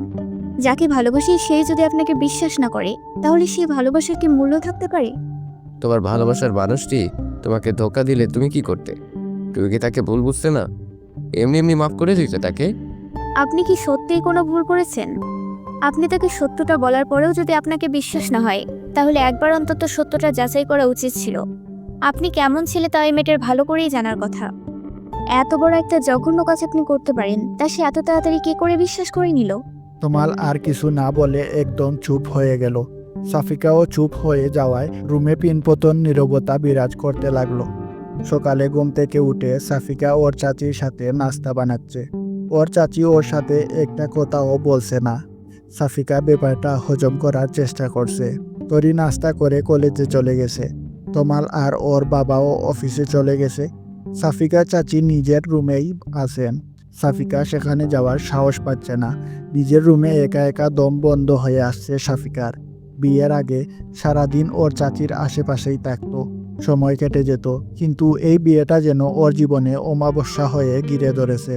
দুপুরেও চুপচাপ তোমালের মায়ের সাথে সাফিকা রান্না করলো। তারপর নামাজ কালাম পরে তরির সাথে দুপুরের খাবার খেলো। তরি দুপুরের দিকে কলেজ থেকে ফেরায় সাফিকা যেন দেহে প্রাণ ফিরে পেল। তরির সাথে কথা বললে সাফিকার নিজের একটু হালকা মনে হয়, ভালো লাগা কাজ করে। তোমালও আজ সকালে ওর সাথে একটাও কথা বলেনি। ওর চাচা অবশ্য ওর চাচিকে বারবার সাবধান করে দিয়ে গেছে যেন সাফিকার সাথে কোনো ঝামেলা না করে। সাফিকা বুঝতে পারছে না যে এভাবে আর কয়দিন চলবে। একদিনেই ও অতিষ্ঠ হয়ে উঠেছে। এভাবে চলতে থাকলে ও পুরোপুরি পাগল হয়ে যাবে। তোমার ফোন আর সিম দুটোই চেঞ্জ করেছে। নতুন সিম থেকে রিয়াকে আরও একবার কল করেছিল দেখা করে সবটা বলার জন্য, কিন্তু রিয়া ওর কোনো কথা না শুনেই কলটা কেটে দিয়েছে। তোমালের সাথে ও আর কথা বলতে চায় না, এটাই স্বাভাবিক। আর একজন দুঃখবাজের সাথে কেই বা সম্পর্ক রাখতে চায়, তার উপর ও আবার বিবাহিত। সাফিকাকে দেখলেই তোমালের রিয়ার কথা মনে পড়ে যায়, তার রাগ উঠে যায়, কিন্তু অনেক কষ্টে রাগগুলো কন্ট্রোল করে। সাফিকাও নিজেকে যথাসম্ভব তোমালের থেকে দূরে রাখার চেষ্টা করে।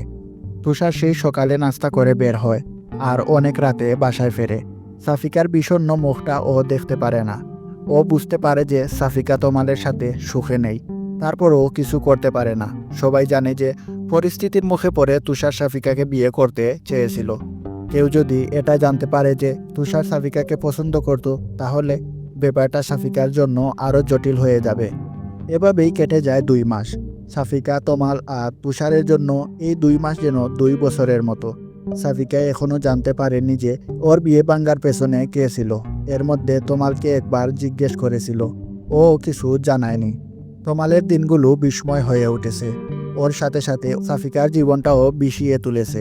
রিয়া বিয়ে করে নিয়েছে, স্বামীর সাথে প্রতিদিন ছবি আপলোড দেয়, যা তোমালকে আরো জ্বালিয়ে পুড়িয়ে শেষ করে দিচ্ছে। রিয়ার সাথে কথা বলার পর থেকে তোমাল আর রাশেদের সাথে কথা বলেনি। আজ কি মনে করে রাশেদের অফিসে চলে গেল দেখা করতে। তোমালকে দেখেই রাশেদ হাসি মুখে বলল, কি ব্যাপার, বিবাহিত জীবন কেমন যাচ্ছে? তুই এমনটা কেন করলি? কেন মিথ্যে বললি? কারণ আমি রিয়াকে ভালোবাসতাম। আমার আর রিয়ার মাঝখানে তুই চলে এসেছিলি। আমি প্রপোজ করার আগেই তুইকে প্রপোজ করে দিস, আর রিয়াও রাজি হয়ে যায়। এর আগে অনেক চেষ্টা করেছি তোদের ব্রেকআপ করানোর জন্য, কিন্তু পারিনি। এবার এমন এক চাল দিলাম, সাপও মরলো আর লাঠিও ভাঙলো না। শুধু রিয়াকেই নয়, সবাইকে মিথ্যাটা আমি বলেছি। চালটা যেভাবে কাজে লেগে যাবে বুঝতে পারিনি। তুই রিয়াকে পাওয়ার আর কোনো সুযোগ রাখলাম না। এখন রিয়া সত্যিটা জেনেও কোনো লাভ নেই। তুইও বিবাহিত আর রিয়াও। আমি রিয়াকে পাইনি, তোকেও পেতে দিলাম না। ওর কথা শুনে তোমালের প্রচণ্ড রাগ হতে লাগলো। যাকে ও নিজের ভাইয়ের মতো ভাবে, সেই ওকে এতটা ঘৃণা করে। ও কখনো কল্পনাও করতে পারেনি যে রাশেদ রিয়ার জন্য ওর সাথে এমনটা করবে। তার মানে এসবের পিছনে রাশেদ ছিল। ওর আর রিয়ার কারণে সাফিকার জীবনটাও নষ্ট হয়ে গেল, আর ও নিজের জীবনের জন্য সাফিকাকেই দোষারোপ করে যাচ্ছিল। সাফিকা সত্যিটা জানতে পারলে কি ওকে ক্ষমা করবে? কিন্তু এতে তো ওর কোনো হাত নেই। রাশেদের কথা শুনে কেঁপে গিয়ে তোমাল ওকে মারার জন্য হাত তুলল, কিন্তু রাশেদ তোমালের হাতটা খপ করে ধরে ফেলল। তারপর আস্তে আস্তে ওর কানের কাছে মুখ নিয়ে বলল, আমাকে মারলেই কি সবকিছু ঠিক হয়ে যাবে? রিয়াকে তো আর পাবি না, তবে যাকে পেয়েছিস সে তো রিয়ার চেয়েও সুন্দরী। তোর তো ভাগ্য খুলে দিয়েছি আমি। ওরকম রূপবতী বউ কজনের কপালে জোটে বল? সাফিকার সম্পর্কে আর একটা কথাও বলবি না। তোর মতো মানুষের মুখে ওর মতো নিষ্পাপ মেয়ের নাম মানায় না। বাহ, বউকে অনেক ভালোবাসিস মনে হচ্ছে। তাহলে তো রিয়ার কথা এতদিনে ভুলে যাওয়ার কথা। আমি তো ভাবলাম যে আমাকে থ্যাঙ্কস দিতে এসেছিস। উফ, সরি। তুই তো এর আগে জানতেই না যে এইসব কিছুর পেছনে আমিই ছিলাম। এখন সত্যটা লুকিয়ে কোনো লাভ নেই, তাই বলে দিলাম। আমার কি যে আনন্দ লাগছে। তুই আমাকে কখনো বন্ধু ভাবিসনি, তাই না? ভাবতাম, তবে রিয়ার সাথে রিলেশনের আগে সবচেয়ে কাছের মানুষ ভাবতাম তোকে, নিজের ভাইয়ের মতো। কিন্তু রিয়াকে যখন প্রপোজ করলি তখন থেকে তুই আমার শত্রু হয়ে উঠেছিলি। আর তোর চাচাতো বোনের বিয়েতে আমাকে জড়িয়ে আরো বড় ভুল করেছিলি। তাদেরকে তোর সম্পর্কে মিথ্যেগুলো আমি বলেছিলাম, তারা বিশ্বাস না করে কোথায় যাবে। কলটা তো তোর নম্বর থেকে করেছিলাম। তোর বাবাকে এমনি এমনি তোর সাথেই সাফিকার বিয়েতে চাচ্ছিল, কারণ তিনি তো এটাই জানেন যে কলটা তুই করেছিলি। বলেই আবার হাসতে লাগলো রাশেদ। তোমাল রাগে কথা বলার শক্তিটাও যেন হারিয়ে ফেলেছে। নিজের হাতটা মুঠো করে জোর করে রাশেদের টেবিলে মারতেই টেবিলের উপরে কাঁচটা টুকরো হয়ে গেল, আর তোমালের হাতের মধ্যেও কাচের কয়েকটা টুকরো বেঁধে গেল। ওই অবস্থাতেই তোমাল রাশেদের অফিস থেকে বের হয়ে গেল, আর শেষে একটা কথাই বলল। কাজটা তুই মোটেও ঠিক করিসনি রাশেদ। এই পাপের শাস্তি তোকে পেতেই হবে। এতগুলো জীবন নষ্ট করে তুই কখনো সুখী হতে পারবি না। কাজটা না হয় আমি পাল্টে নেব, কিন্তু তোর জীবনটা তো আর পাল্টাতে পারবি না। রাশেদের ওখান থেকে বের হয়েই তোমাল হাতের ব্যান্ডেজ করে বাসায় চলে আসলো। অফিস থেকে আজ দুপুরেই বের হয়েছিল, তাই আজ তাড়াতাড়ি বাসায় ফিরল, আর অফিসে যাওয়ার মুড ছিল না। সাফিকা খাওয়া দাওয়া শেষে একটু শুয়েছিল। তরি কোচিংয়ে গিয়েছে। তোমালের মা নিজের রুমে শুয়ে আছে। তুষার বাসায় নেই। কলিং বেলের আওয়াজে ঘুম ভেঙে গেল সাফিকার। এই সময়টাতে সাধারণত কেউ আসে না। ঘুম চোখে সাফিকা দরজা খুলেই অবাক হয়ে গেল। তোমালের ডান হাতে ব্যান্ডেজ দেখে আরো অবাক হয়ে গেল। সাফিকা দরজা বন্ধ করে অস্থির হয়ে বলল, হাতে কি হয়েছে? আর এত তাড়াতাড়ি ফিরলেন যে, কিছু হয়েছে? আগে রুমে যেতে দিবি নাকি এখানেই জেরা করতে থাকবে? তোমালের এই কথা শুনে সাফিকা একদম চুপ হয়ে গেল। তোমাল ঠিক করে নিয়েছে আজ থেকে সাফিকার সাথে আর কখনো খারাপ ব্যবহার করবে না। রিয়া যদি বিয়ে করে নিয়ে ভালো থাকতে পারে, ও কেন পারবে না? এখানে রিয়ার যেমন কোনো দোষ নেই, তেমনি সাফিকা বা তোমালেরও তো কোনো দোষ নেই। তাহলে ও কেন শুধু শুধু সাফিকাকে কষ্ট দিবে?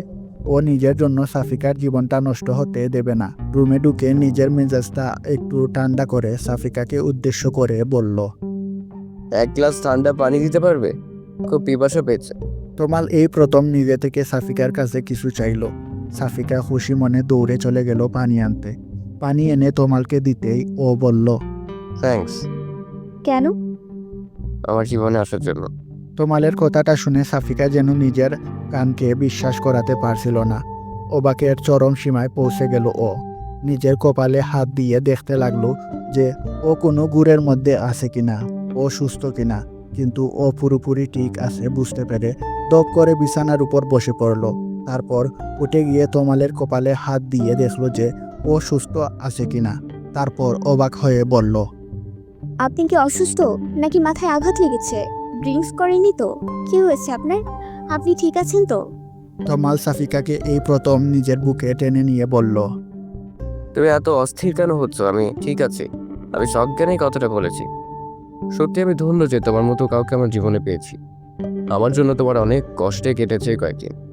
আমি আর তোমাকে কষ্ট দিতে চাই না। তমালের হৃদয় স্পন্দন স্পষ্ট শুনতে পাচ্ছে সাফিকা। খুশিতে যেন আত্মহারা হয়ে গেছে সাফিকা। চোখের কোণে বেয়ে এক ফোঁটা সুখের নোনা জল গড়িয়ে পড়ল। তবে তোমালের এই আকস্মিক পরিবর্তনে কিছুটা বয়েও আছে সাফিকা।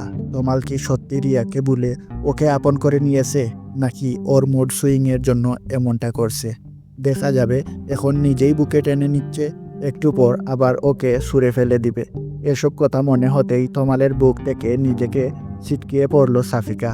সাফিকার এমন করায় তোমালের হাতে আঘাত লাগলো, আর ও ব্যথা পেয়ে বলল, কি করছো? হাতে লাগছে তো? সরি, আমি বুঝতে পারিনি। আসলে আপনার এমন ব্যবহার দেখে আমি নিজেকে সামলাতে পারিনি। হাতে কি হয়েছে তা শুনবে না? নাকি আমার কোনো কিছু নিয়ে তোমার কোনো মাথা ব্যথাই নেই? আপনি তো রিয়াকে ভালোবাসেন, তাই। আর একবার আমাদের বাজে কারোর নাম নিবে না। আমি তোমার স্বামী আর তুমি আমার স্ত্রী। এখন এটাই সত্য। আমি আমার অতীতগুলোকে মনে করে তোমার জীবনটাকে শেষ করে দিতে পারি না। করুণা নাকি ভালোবাসা? তোমার যেটা মনে হবে সেটাই। আমি তো কারো করুণার পাত্রী হয়ে থাকতে চাই না। আমি কারো করুণা নয়, ভালোবাসা চাই। আশা করি বুঝতে পেরেছেন। তোমার কি বলবে বুঝতে পারছে না। ভালোবাসা কি এত সহজে হয়? ও কি সত্যি সাফিকাকে ভালোবাসে, নাকি করুণার বসে ওকে ভালোবাসতে চাইছে?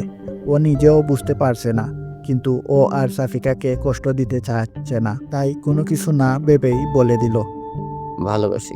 কথাটা শুনেই সাফিকা কান্না করতে করতে তোমালের বুকে ঝাঁপিয়ে পড়ল। তারপর বলল, আমি জানতাম আপনি একদিন না একদিন আমাকে ঠিক মেনে নেবেন। বিয়ের বন্ধনটা যে এমনই শক্ত বন্ধন, যা নির্দয়ের মনেও ভালোবাসা সঞ্চার করে দেয়। এটা যে পবিত্র একটা বন্ধন। বিশ্বাস করুন, আমার এতদিনের সব কষ্টগুলো হার মিলিয়ে গেছে আপনার একটা কথাতেই। কথা দিন, আর কখনোই আপনি আপনার সিদ্ধান্ত বদলাবেন না, আর কখনো আমাকে কষ্ট দিবেন না। তোমাল ভাবতেই পারেনি যে সাফিকা এত সহজে গ্রহণ করে নিবে। ও ভেবেছিল যে সাফিকাকে মানাতে ওকে অনেক কাঠকড় পুরাতে হবে। অনেক খারাপ ব্যবহার করেছে এই কয়েকদিন। তমাল সাফিকাকে নিজের বুকে আরো শক্ত করে চেপে ধরে বলল, কথা দিচ্ছি আর কখনো তোমাকে কষ্ট দিব না। তোমার ভালো থাকাই আমার ভালো থাকা, তোমার খুশি আমার খুশি। আর আমার দুঃখগুলো কষ্টগুলো সেগুলোর ভাগ নেবেন না। তবে আমি আমার তোমার জীবনে দুঃখ কষ্টটাকে আর আসতে দিব না। আমি চাই আর কোনো কষ্ট যেন তোমাকে ছুঁতে না পারে।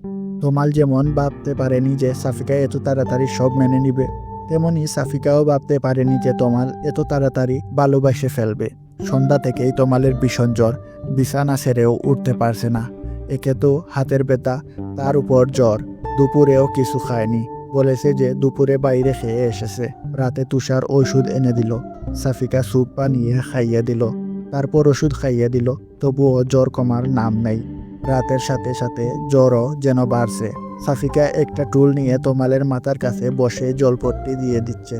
যতক্ষণ জলপট্টি দিচ্ছে ততক্ষণ একটু নীরব থাকে তমাল। জলপট্টি দেওয়া একটু বন্ধ করলেই তমাল ছটফট করতে থাকে। সাফিকা নিজের ঘুম বাদ দিয়ে তমালের কপালে জলপট্টি দিয়ে দিচ্ছে। বারবার ঘুমে ডুলে পড়ছে সাফিকা, তারপরেও রাত জেগে তমালের সেবা করে যাচ্ছে।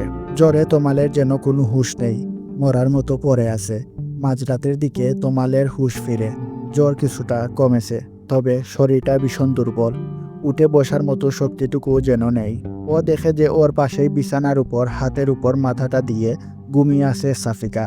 সাফিকার মুখটা আজ ভালো করে খেয়াল করে তমাল। কি যেন এক মায়ায় আচ্ছন্ন হয়ে আছে সাফিকার মুখটা, যা তমালকে বারবার আকর্ষণ করছে। এতদিন এই মায়ায় কেন পড়েনি তমাল? নাকি এতদিন সাফিকাকে কখনো ভালো করে দেখেইনি? তমাল বিছানা থেকে নামতে গিয়ে আবার বিছানার উপর বসে পড়ে। শরীরটা যেন উঠতে সায় দিচ্ছে না। সাফিকাকে ডাকতে গিয়েও ডাক দিল না তমাল। পুরোপুরি হুঁশ না থাকলেও তমাল এটা বুঝতে পেরেছে যে সাফিকা নিজের ঘুম বাদ দিয়ে সারা রাত ওর সেবা করেছে।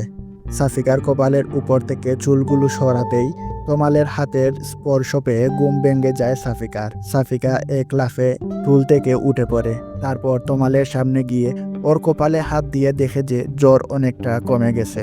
তমাল হেসে ফেলে, তারপর বলে, আমি ঠিক আছি। বিছানায় শোয়া বাদ দিয়ে তুমি টুলের উপরে কেন ঘুমাচ্ছিলে? না মানে কখন ঘুমিয়ে পড়েছি বুঝতে পারিনি। আপনার এখন কেমন লাগছে? বিছানা থেকে উঠেছেন কেন? আমার এখন একটু ভালো লাগছে।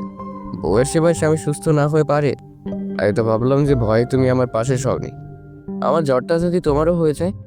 জ্বর কি ছোঁয়াচে রোগ নাকি যে আপনার পাশে থাকলে আমারও হয়ে যাবে? আর সেই ভয় থাকলে রাত জেগে কি আর আপনার সেবা করতাম নাকি? জ্বর হলে কি মানুষ মারা যায় নাকি? সামান্য জ্বরেই যদি তুমি এত সেবা যত্ন করো, তাহলে বড় কোনো অসুখ হলে তো আর সেবাই করতে চাইবে। সব সেবা এখনই দিয়ে দিবে মনে হচ্ছে। আপনি এত রাতে বিছানা থেকে উঠেছেন কেন? দেখেছো, তোমার সাথে কথা বলতে গিয়ে বাথরুমে যাওয়ার কথাও ভুলে গিয়েছি। এই সাহায্যটা আশা করি করবে। চলুন আমি নিয়ে যাচ্ছি। বলেই সাফিকা তমালের হাতটা ধরে বাথরুমের ভেতর নিয়ে যায়। তারপর ও বের হয়ে আসে আর ভাবতে থাকে যে তমাল সত্যি একা যেতে পারছিল না, নাকি ইচ্ছে করে ওকে নিয়ে যেতে বলল। তমাল বাথরুম থেকে বের হওয়ার পর সাফিকা আবার ওর হাত ধরে বিছানা পর্যন্ত নিয়ে আসে। তারপর বিছানায় শুয়ে তমাল পেটে হাত দিয়ে বলতে থাকে, জ্বর তো চলে গেছে, কিন্তু পেটের মধ্যে যে ইঁদুর ছুঁচুগুলো দৌড়াচ্ছে সেগুলো তাড়াতে পারলে আরো ভালো হতো। কিন্তু এত রাতে কাউকে বিরক্ত করতে চাচ্ছিলাম না। কথাটা বলে তমাল সাফিকার দিকে তাকায়। সাফিকা তমালের কথা মানে বুঝতে পেরে বলে, আপনি কিছুক্ষণ অপেক্ষা করুন, আমি আসছি। দেখো, ফ্রিজে যা থাকে তাই নিয়ে আসো, একটা কিছু হলেই চলবে। সাফিকা ফ্রিজ খুলে দেখে যে ঠান্ডা ভাত আর ঠান্ডা তরকারি আছে। এত রাতে এগুলো গরম করার চাইতে গরম কিছু রান্না করাই ভালো। সাফিকা রান্নাঘরের দরজাটা বন্ধ করে নেয় যেন কারোর কোনো অসুবিধা না হয়। এত রাতে সবাই ঘুমাচ্ছে। তারপর নুডলস সেদ্ধ করে ফ্রিজ থেকে আগে থেকে কেটে রাখা পেঁয়াজ মরিচ দিয়ে আর ডিম দিয়ে নুডলস রান্না করে তমালের জন্য নিয়ে যায়। সাফিকা রান্নাঘর থেকে বের হতেই দেখতে পায় যে তুষার ফ্রিজে থেকে ঠান্ডা পানি বের করে খাচ্ছে। দুজন দুজনকে দেখে চমকে যায়। তারপর তুষার সাফিকার দিকে এগিয়ে গিয়ে বলে, এত রাতে তুমি রান্নাঘরে কি করছো? আপনার ভাইয়ের ক্ষুধা পেয়েছে তাই। আসলে রাতেও কিছু খায়নি। এখন কি অবস্থা ভাইয়ার? জ্বর কি কমেছে? হ্যাঁ, এখন একটু সুস্থ। তাই বলে তুমি এত রাতে রান্না করবে? ভাইয়ার কি কাণ্ডজ্ঞান বলে কিছু নেই? এত রাতে তোমাকে রান্না করতে পাঠিয়েছে? আরে উনি কিছু রান্না করতে বলেনি, আমি রান্না করলাম। ভাবলাম ঠান্ডা খাবার খাওয়ার থেকে কিছু রান্না করে দেই। ফ্রিজে কি খাবার নেই নাকি? গরম করে দিলেই তো হয়, আবার রান্না করতে হবে? আস্তে।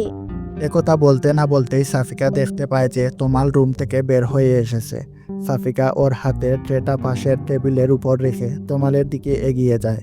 তমাল তুষারকে দেখে জিজ্ঞেস করে, তুই এত রাতে এখানে কি করছিস? আমি তো পানি খেতে এসেছিলাম, দেখলাম সাবিকা এত রাতে রান্না করছে। তা তুমি এখন ঠিক আছো তো? হ্যাঁ, আমি ঠিক আছি। তোকে না বলেছি সাফিকাকে এখন থেকে ভাবি বলবি? আগে যাই বলতি না কেন, এখন ও তোর ভাবি, সো ভাবি বলবি। আর তুমি এত রাতে আবার কি রান্না শুরু করতে গিয়েছো? তুষার আর কিছু না বলে ওখান থেকে চলে গেল।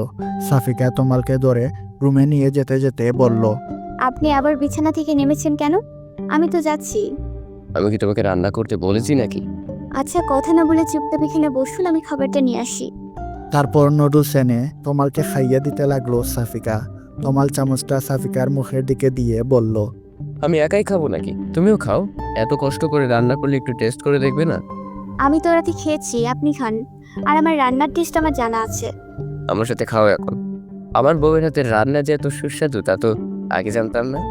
আগে কি আমাকে বউ ভেবেছেন? আমাকে তো শুধুমাত্র একটা সমস্যা মনে করেছেন। আর সমস্যা মানেই তো বিরক্তিকর জিনিস। ওকে, নেক্সট টাইম আমার বউকে বউ হিসেবে দেখো, আর তার সব দিকেই খেয়াল রাখো। এখন এটাই যে আমার দায়িত্ব। এতদিন কোন অন্ধকারে ডুবেছিলাম, আজ আলোর দিশা খুঁজে পেয়েছি। সেই আলোয় আমি আমাদের বাকি জীবনটা আলোকিত করে নিতে চাই। খাওয়া শেষ করে সাফিকাও তমালের পাশে শুয়ে পড়ল। তমালের জ্বর কিছুটা কমলেও ওর শরীরের উত্তাপ সাফিকা অনুভব করতে পারছিল। সকালে তমাল অনেকটা সুস্থ হয়ে উঠলেও তমালের বাবা মা ওকে অফিসে যেতে বারণ করলো। তমালও অফিস থেকে একদিনের ছুটি নিয়ে নিল। ওর হাতে কি হয়েছিল তা এখনও কেউ জানে না। আর আশ্চর্যের ব্যাপার হচ্ছে কেউ কিছু জানতেও চায়নি।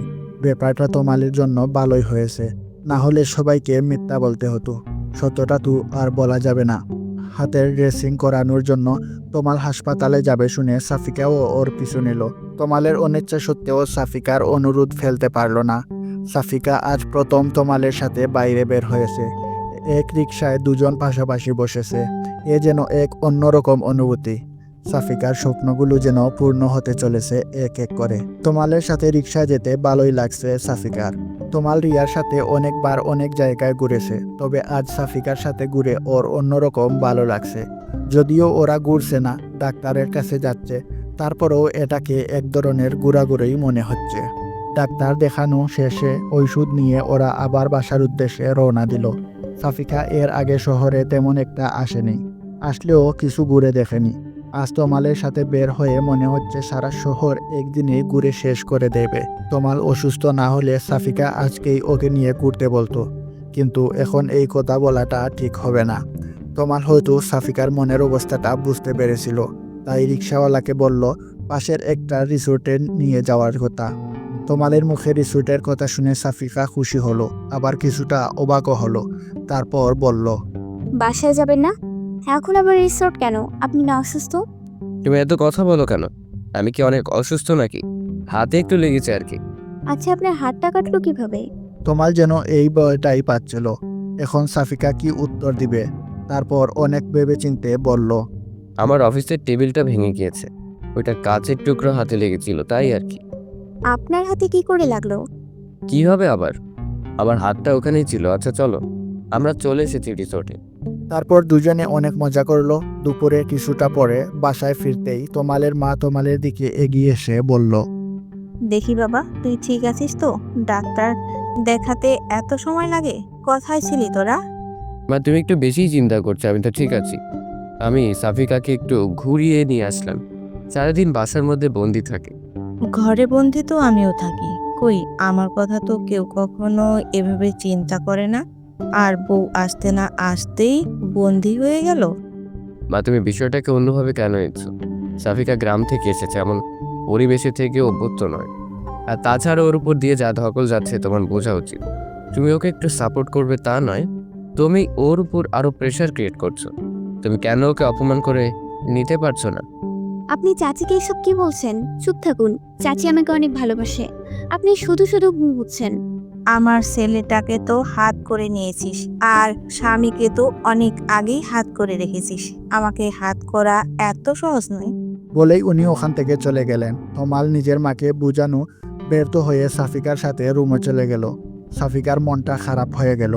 ওর জন্য ওর চাচি তমালকে ভুল বুঝছে, আর তমালও ওর মায়ের সাথে সম্পর্কটা নষ্ট হয়ে যাচ্ছে। এভাবে চলতে দেওয়া যাবে না। সানিয়া আজ ফোন করে জানালো যে সাফিকার বিয়ে হয়ে গেছে শুনে রিমন নাকি আবার বিদেশ চলে গেছে। কথাটা শুনে সাফিকা যেন খুশিতে লাফিয়ে উঠল। তমাল অনেক দিন পর সাফিকাকে এত খুশি দেখে জিজ্ঞেস করলো, কি ব্যাপার, আজ এত খুশি? ওই রিমন ইডিয়টটা আমার বিয়ের কথা শুনে আবার বিদেশ চলে গেছে। আমার যে কি আনন্দ লাগছে, আমি আবার বাড়ি যেতে পারবো, আনন্দে ঘুরে বেড়াবো, ভাবতেই ভালো লাগছে। আমাকেও নেবে নাকি একাই বাড়ি জমাবে? তমালের কথা শুনে সাফিকা যেন মেঘ না চাইতেই জল পেয়ে গেল। খুশির পরিমাণ দ্বিগুণ করে বলল, আপনি যাবেন আমার সাথে? তুমি নিলে তো যেতেই পারি। আগে ছিল দাদু বাড়ি, এখন তো শ্বশুর বাড়ি, যেতে তো হবেই। তবে কিছুদিন ওয়েট করতে হবে, পারবে তো? খুব পারবো। তারপর সাফিকা দিন গুনতে শুরু করলো যে কবে বাড়ি যাবে। সাফিকার অপেক্ষার প্রহর শেষ হয়েছে। কয়েক মাস পর ও ওর নিজের গ্রামে ফিরবে। তমালের অফিসে কিছুদিন ছুটি হয়েছে, আর এই ছুটিটাকেই ও কাজে লাগাতে চায়। সাফিকা কাল থেকে ব্যাগ গুছানো শুরু করেছে। আজ সকাল থেকে বারবার শুধু গড়ি দেখছে যে কখন বের হবে। তমালের মায়ের মনটা কিছুটা খারাপ। উনি ভেবেছিলেন যে তমাল হয়তো সাফিকাকে মেনে নিতে পারবে না। এখন দুজনকে একসাথে দেখে কিছুটা মন খারাপ হলেও নিজের ছেলের হাসি মুখ দেখে সব ভুলে গেছেন। উনি তো এটাই চেয়েছিলেন যে তমাল খুশি থাকুক। সাফিকার সাথেই যদি তমাল খুশি থাকে তাতে ক্ষতি কি? সাফিকা ভেবেছিল যে তমালের মা গুমরা মুখে ওদের বিদায় দিবে, কিন্তু বের হওয়ার একটু আগে তমালের মা সাফিকাকে ডেকে পাঠালো। তারপর সাফিকার হাত দুটি ধরে বলতে লাগলো, সাফিকা, তুই আমাকে ক্ষমা করে দিস। নিজের চাচি হয়েও তোকে অনেক কষ্ট দিয়েছি, কিন্তু তুই আমার কত খেয়াল রেখেছিস। আমার পরিবারের জন্য তোর মতো মেয়েছি। আমার সংসার পরিবার সব কি সুন্দর করে গুছিয়ে ফেলেছিস এই কয়দিনে। আমি আসলে তোমালের বিষণ্ণতাকে মেনে নিতে পারছিলাম না। আমি ওর জন্যই তোকে দেখতে পারতাম না। আমি বুঝতে পারিনি যে একটা ভালো বউ হলে ভালোবাসা দিয়ে সে সব কিছু জয় করে নিতে পারে। এখন আমার তুষারের জন্য এমন লক্ষ্মী একটা মেয়ে পেলেই হবে। চাচি, আপনার জায়গায় অন্য কেউ হলেও হয়তো একই কাজ করতো। সব মায়েরাই চায় যে তাদের সন্তান সুখে থাকুক। আপনিও তাই চেয়েছিলেন, এতে দোষী কিছু নেই।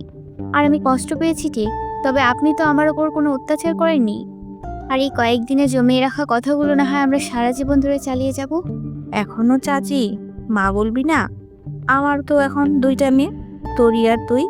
আর এই গয়নাগুলো রাখ, এগুলো তোমালের বউয়ের জন্য করিয়ে রেখেছিলাম, এতদিন দেইনি, তবে আজ সময় এসেছে এগুলো তার প্রকৃত হকদারের কাছে পৌঁছানোর। এগুলোর কি দরকার ছিল? আপনাদের ভালোবাসা আমার কাছে যথেষ্ট। একটা মেয়ের কাছে তার পরিবারের ভালোবাসা চেয়ে বড় আর কি হতে পারে মা? সাফিকার মুখে মা ডাক শুনেই উনি সাফিকাকে জড়িয়ে ধরে কান্না করতে থাকেন।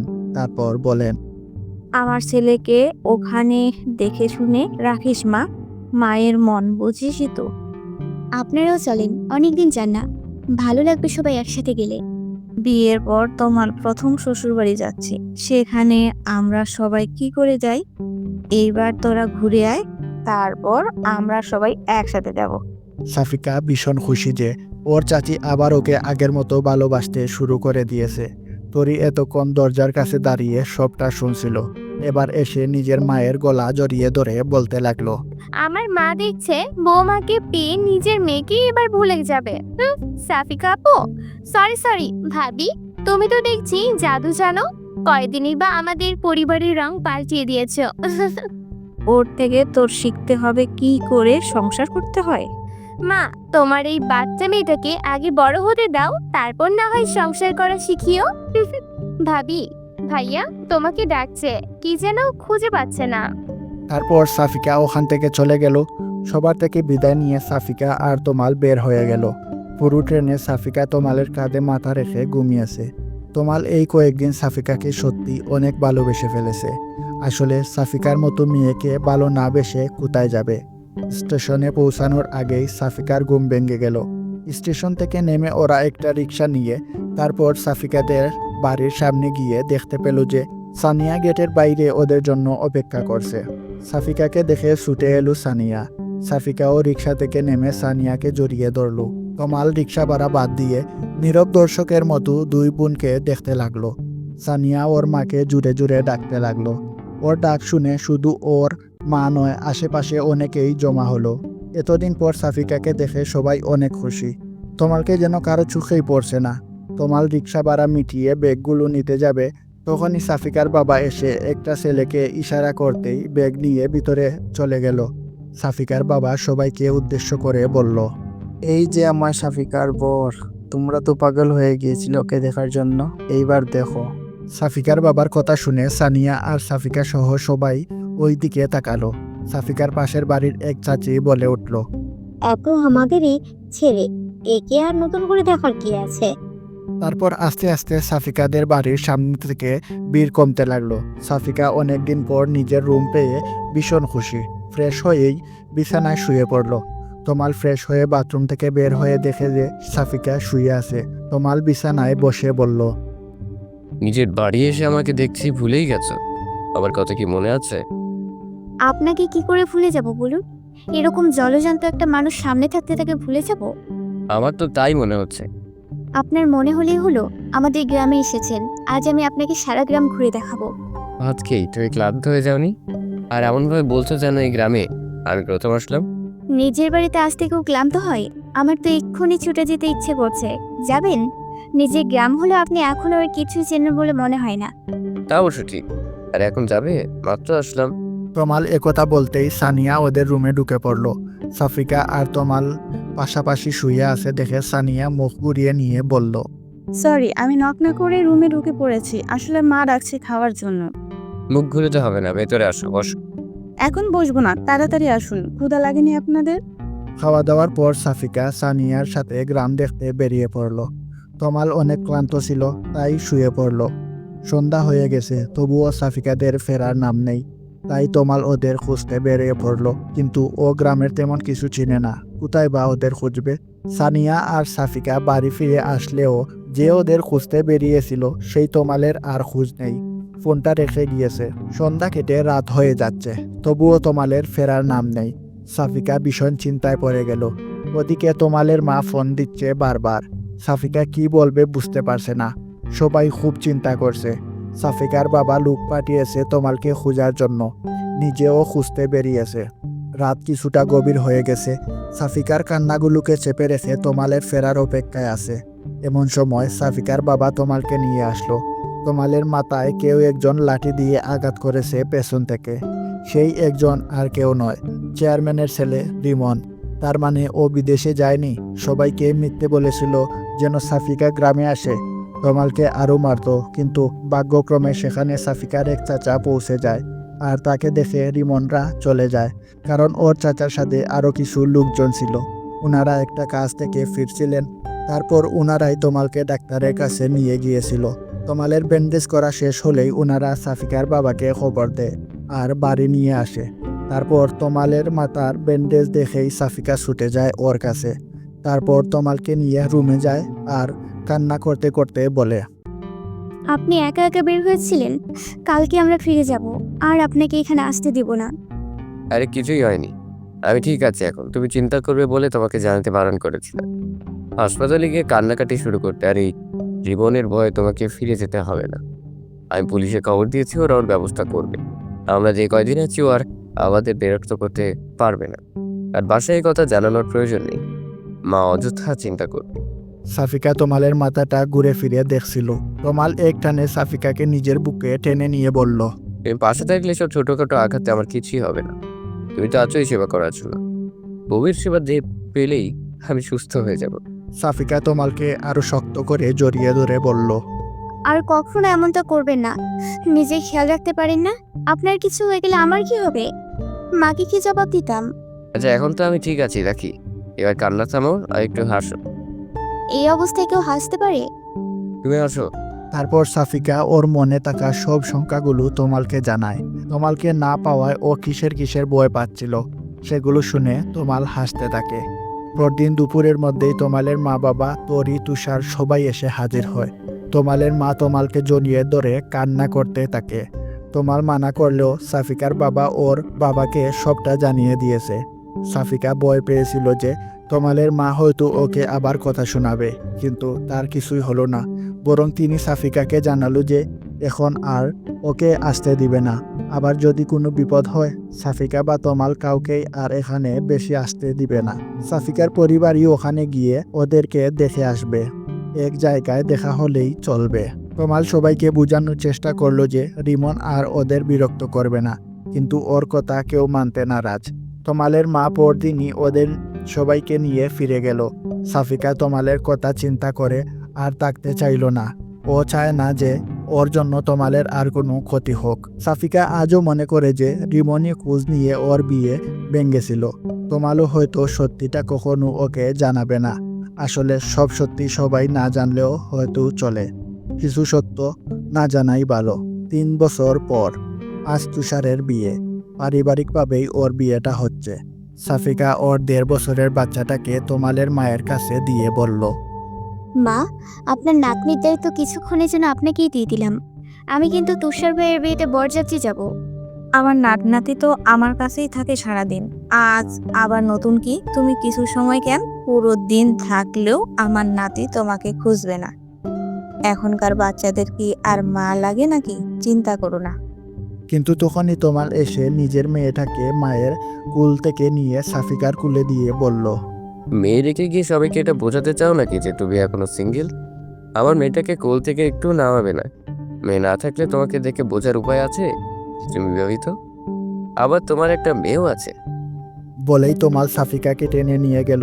সাফিকা করুণ চোখে ওর শাশুড়ির দিকে তাকাতেই ওর শাশুড়ি মিটমিট হাসতে লাগলো। ওদের যাওয়ার দেখতে লাগলো আর ভাবতে লাগলো যে তুষারের বউটাও যেন সাফিকার মতোই হয়। উনার পরিবারের সুখগুলো যেন সারা জীবন এভাবেই বজায় থাকে। তো বন্ধুরা, গল্পটি আপনাদের কাছে কেমন লাগলো অবশ্যই আমাদের কমেন্ট করে জানাবেন। আর যদি ভালো লেগে থাকে তাহলে একটি লাইক দিয়ে আমাদের চ্যানেলটি সাবস্ক্রাইব করে রাখবেন। দেখা হবে অন্য কোনো ভালোবাসার গল্পে। সেই পর্যন্ত ভালো থাকুন, সুস্থ থাকুন, ভালো রাখুন নিজের ভালোবাসার মানুষটিকে। ধন্যবাদ।